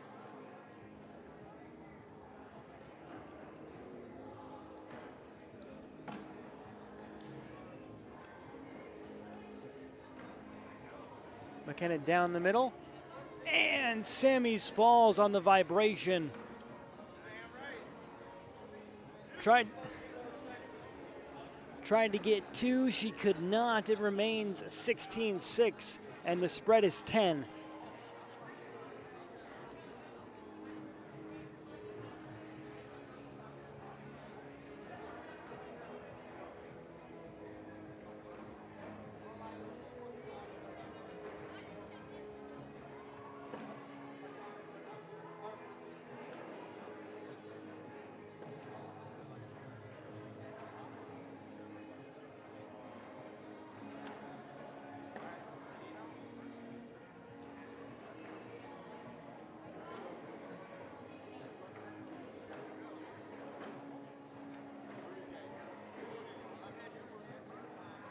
Right now, it's a big laundry pile on top.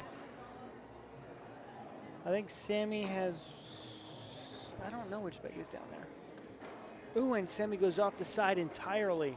And I talked about those outside arm cuts. Even though it's lane side, you risk kind of sidewaying because of how your arm swings out. And that's exactly what happened to him that time. Okay, I see 3 on top of the board for McKenna, 1 for Sammy. Then that means I'm going to assume the one down below is Sammy's. So right now it's 4-3. Everybody's got 1 left. Deductive reasoning. Shout out Professor Stratz. Sammy with the and 1. What a bag when he needed it.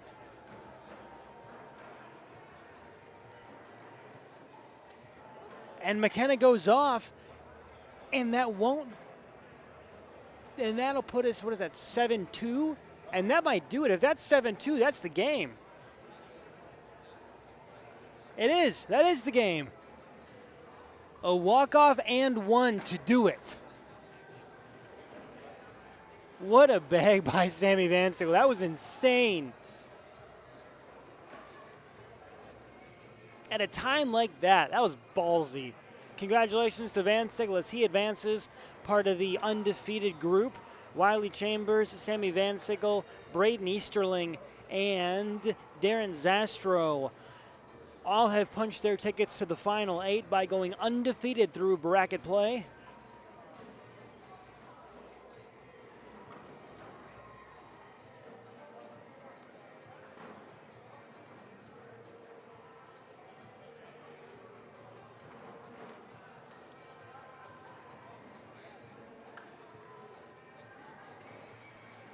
I might get Austin and Higginbotham. I'm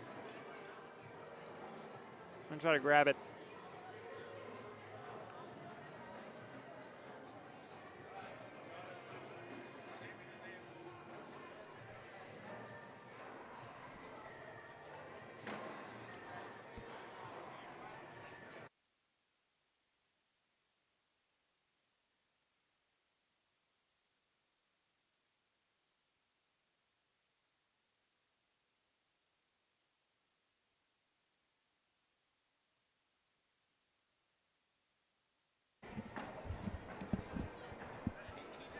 Yep, Austin Thomasson and Brian Higginbotham are the next game I will get. And now I might have to ride out this side of the loser bracket depending on the speed of the other ones. Trey Brown, Chase Hollis will be played on the auxiliary court in front of me as it's going on actively. This Thomasson-Higginbotham game, I was able to nab before they started going live. So that's who I will have, and I might have to ride it out in this vein of the loser bracket, which means the winner of this gets Caleb Hurt to punch their ticket into the final 8. The winner of Chase Brown, Chase Hollis gets McKenna Cobb, who we just saw here on center court moments ago.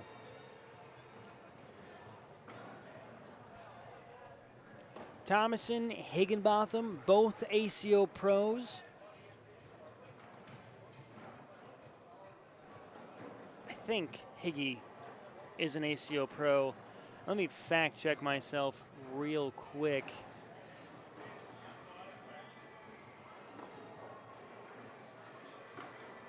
Because I do not know.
All right, I saw a good old-fashioned handshake. I saw a high five. I saw a handful of good luck brothers.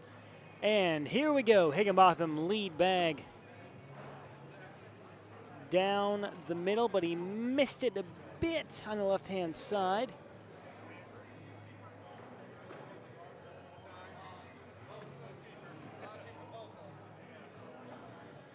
And there's a whole bunch of stuff on top of this board. Thomasson takes his own bags off with him. Higginbotham down and hard, nothing falls. 4 on 1 right now. Thomasson over the top. He will sit down for 2. And that is how we start this loser bracket game. 4-2. How'd you do, Irvin? Nope. All right. No is the answer. All right.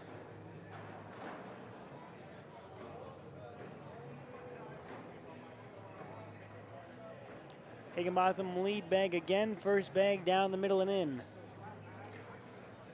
Thomasson, that slow, long, extended delivery.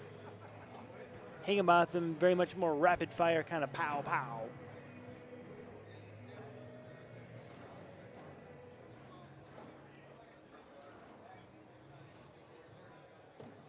Ooh. Thomasson a chance to get on the board, goes for naught. As his final bag hangs up just a bit on that left-hand side.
And this time, Higginbotham 2 more. 12-10 makes it 6-0 here. Higginbotham early.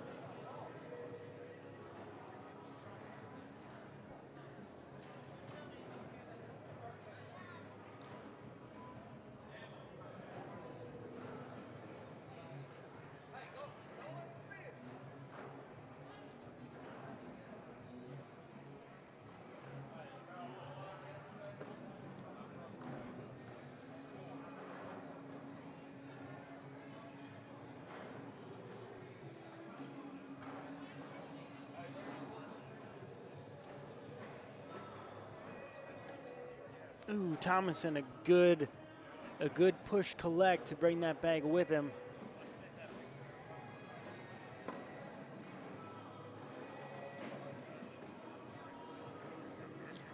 This time, all cheers to you all at home. 12 on 12, we don't change scores. It's still 6-0.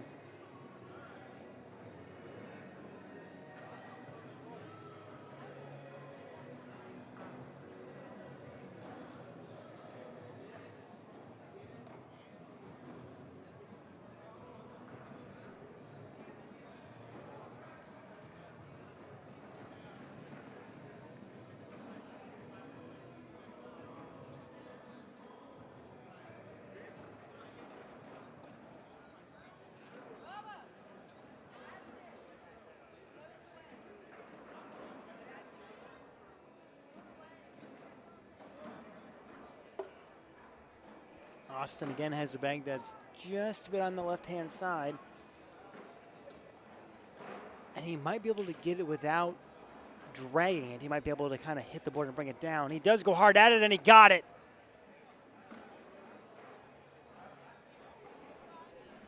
Made me eat those words real fast. Thomasson goes up. We'll cheers again.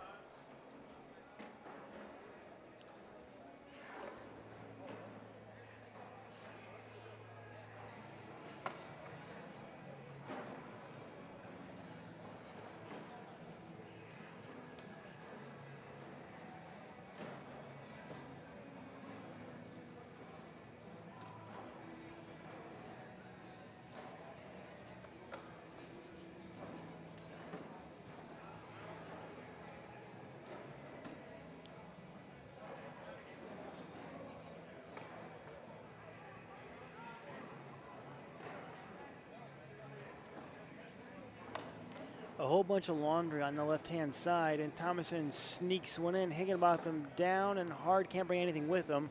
Thomasson in to wash at 8s, I believe, and they do. If my math is right. Nope, it is 10-8. See, he's got one bag there. It looks like it's 2. You know how to work it.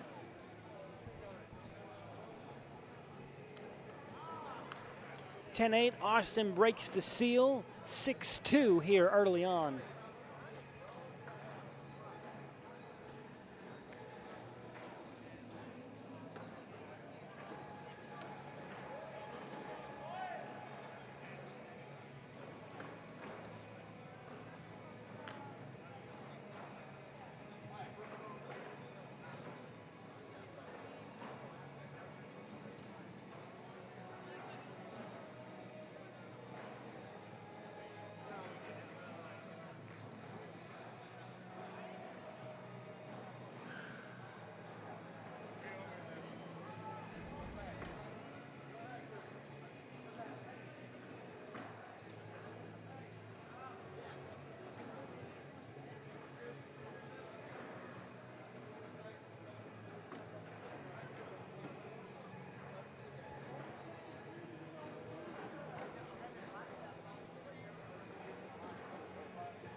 And there's 4 more for Thomasson, and we're square at 6s.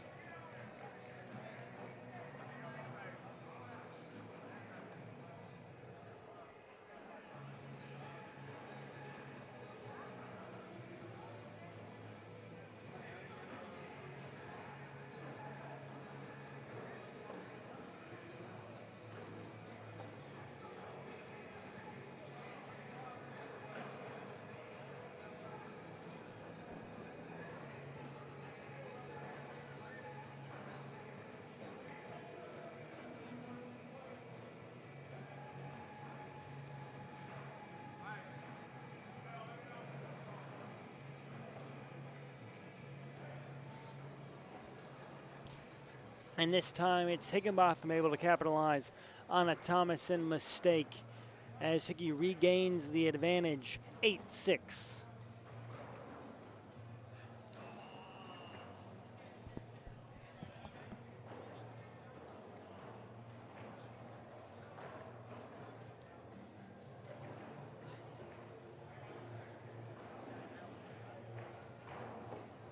Folks, I'm going to step aside momentarily. I'm going to leave you with the ambient sound that is ACO main bracket cornhole. I will return here in just a moment.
As I return to the headset, Thomasson picks up 2 more and pushes a lead that was as many as 8 back from 2 to 4.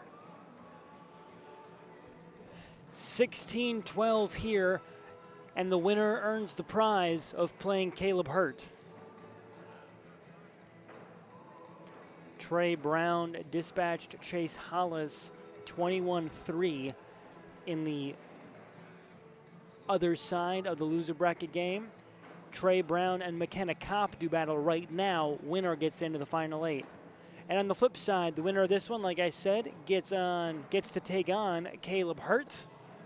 And the winner of that punches their ticket to the final 8. So the spots are winding down. Tickets are being punched.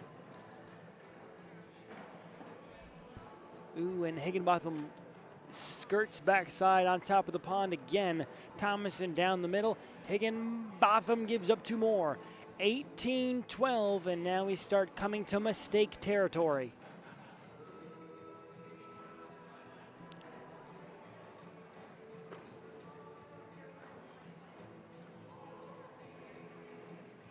On the B side, Nicholas Close leads David Wylie 14-7. That game gets in to the final 8. And Travis Jordan leads Randy Wall 7-4. That game, the winner gets the privilege of playing Isaac Hurt, and that one gets in. Just a handful of games left to play as we are wrapping up bracket play here before the final 8 championship bracket gets started. Thomasson tries to go over the top, cannot. His lead bag kicks off to the right, but then Brian Higginbotham gives him up, gives him the mistake right back as his bag kicks too high to the left. No change, the score remains 12-18, and the spread is 6.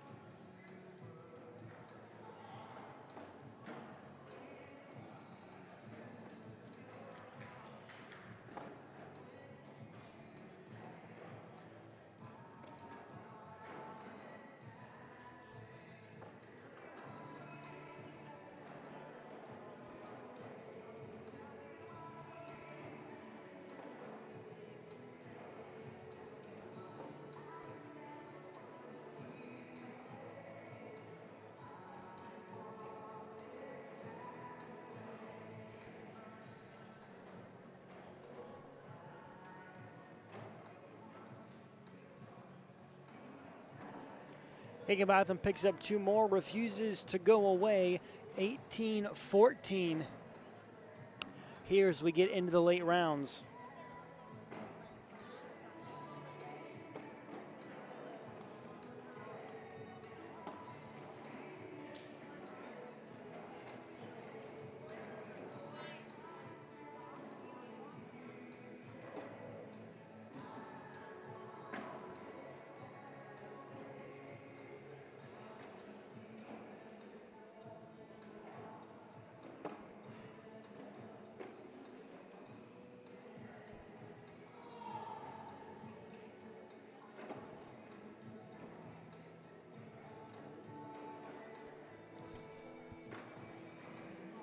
So right now it is, oh, okay, so he's asking what he needs to do. He has to, ooh, and all Thomasson has to do is put it on. Right now it's 5-on-7.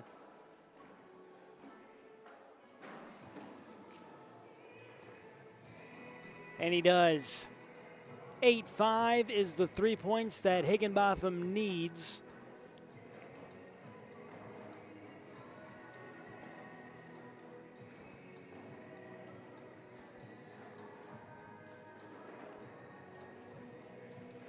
And Thomasson moves on to take on Caleb Hurt, with the winner punching their ticket.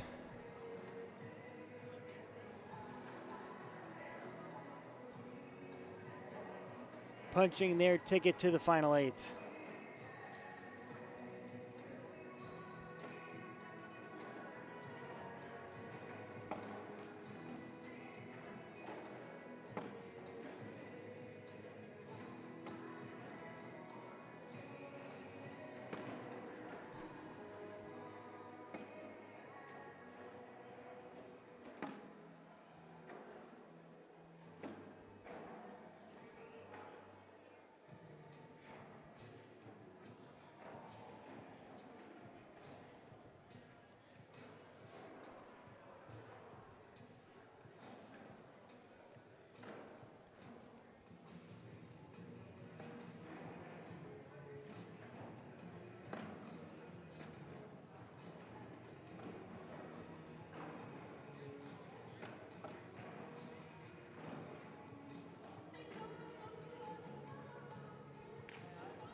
I'm not sure if these are live just yet, but if they are, I will give you the angles.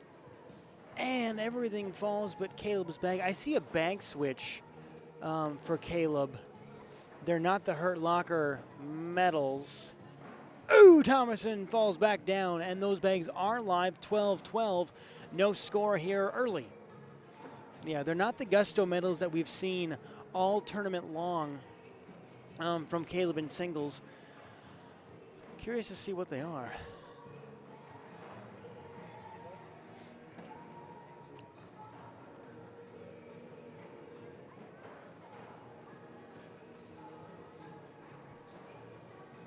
As only a handful of games remain here in bracket play. Ooh, Caleb with that nice get around flop bag, but Thomasson with a good slick side collect. Caleb 12, Thomasson 10. And Hurt strikes first. It's 2-0.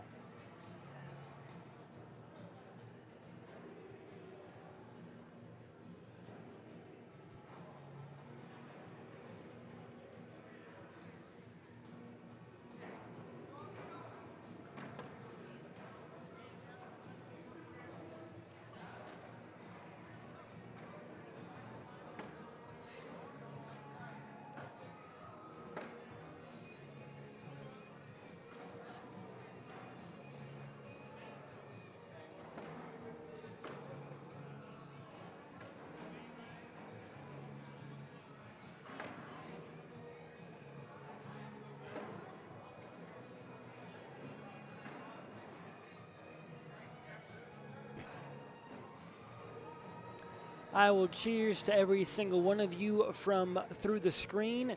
12-on-12, it remains 2-0.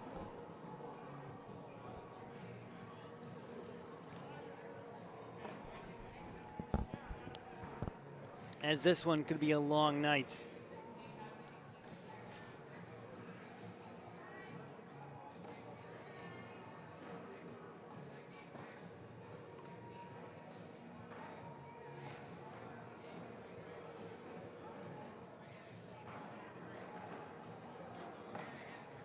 David Wylie leads Nick Close 20-15. As Hurt, I think Caleb picks up 5 more. Is that a 12-on-7 I'm looking at? David Wylie leads Nick Close. It is a 12-on-7, 20-15, and the winner of that game gets in. Trey Brown leads McKenna Cobb 8-2. The winner of that one gets in. And obviously we just saw Caleb pick up 5. It's 7-0 winner. This one gets in. And David Wylie just beat Nick Close 21-15, so David punches his ticket from the loser bracket. Travis Jordan and Isaac Hurt in the loser bracket is just getting started. Austin Thomasson, Caleb Hurt, and Trey Brown and McKenna Cobb. So I'll keep you updated. 5 tickets have been punched now that David Wylie has taken down Nick Close. He will join us in the final 8. Thomasson looks like he could give up 2 more at a minimum, but Caleb gives it right back. Ooh, and Austin gives it right back, 10-8. Sir, you cannot do that. Sir, sir, sir. I am the king, I do what I want. All right. Mr. King of Cornhole, Craig Irvin, getting front row seats here in another ticket punching event.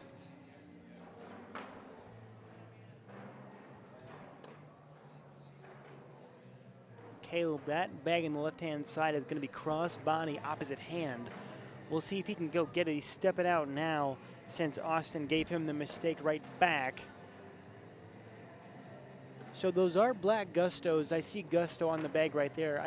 I'm assuming they're still metals, maybe just a different design or whatnot.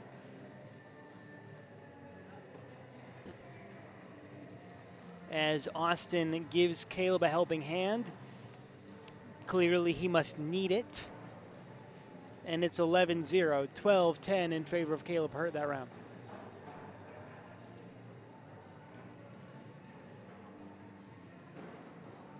Bag change does seem to be working out well. Maybe, and again, it could be the exact same line, same series, maybe just different scenery, or even maybe a same series, newer bag, firm, or older bag, more loose, you know, whatever the difference is. But just a change. Any kind of material change can play a factor.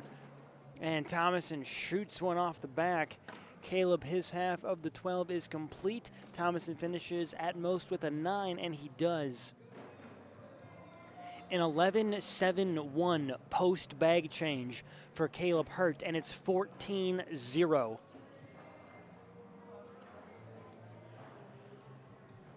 And again, Thomasson's throwing a 9-7-1. It just doesn't matter.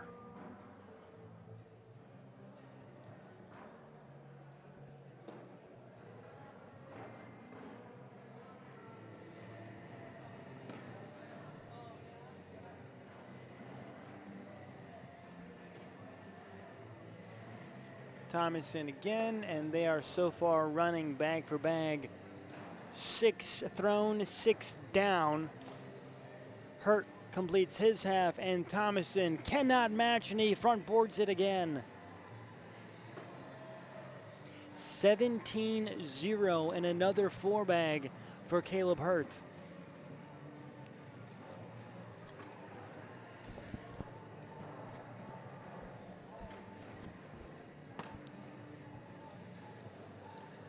I mentioned earlier in the Wylie Chambers game that there were times when Caleb looks absolutely unbeatable and otherworldly, non-human, and then there are times when he does look beatable. This comes back to point A. An 11-7-5 and 7 of 8 rounds being 4-baggers gives that unbeatable vibe. Another 4-bag for Caleb Hurt. Thomasson down the middle and in. Social will cheers to you.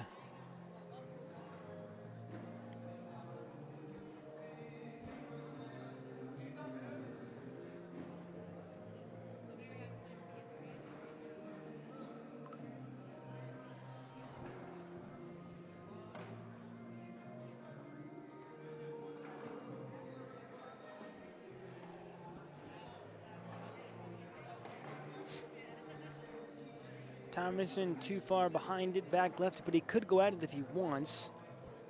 Caleb content. That bag is moving every time it hits the board. Hurt again, and this time it pinches. So if Thomasson wants that bag, he's going to have to get everything. And he's content to give up 2 again. A rare non-4-bagger for Caleb Hurt. It's still 19-0. That'll drop his PPR.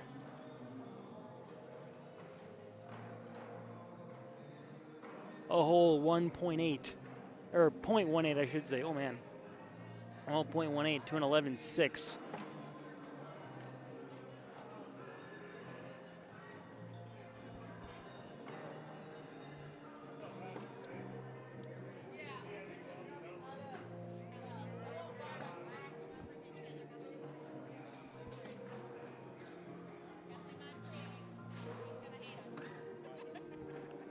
Ooh, and there's maybe a handful of laundry up top. And Thomasson sits right in the hole, kind of plugs that thing. Hurt over the top, and he gets his bag too. And Thomasson with a 4-bagger. On the board he is. 19-2, and there's life in the blue lane.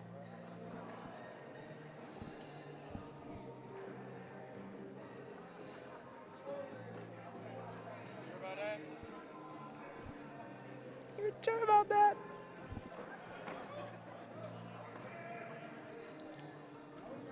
Hurt again, sits just 2 points away, and Thomasson again has a bag that skips over the pond and sits on the back side, and he's going to have to go get it. Ooh, and that's a second one, and this one could start to spell the writing, and this one is over. Thomasson up top does not get it. Hurt will advance. And the final 8 will feature Caleb Hurt as he punches his ticket to the final bracket.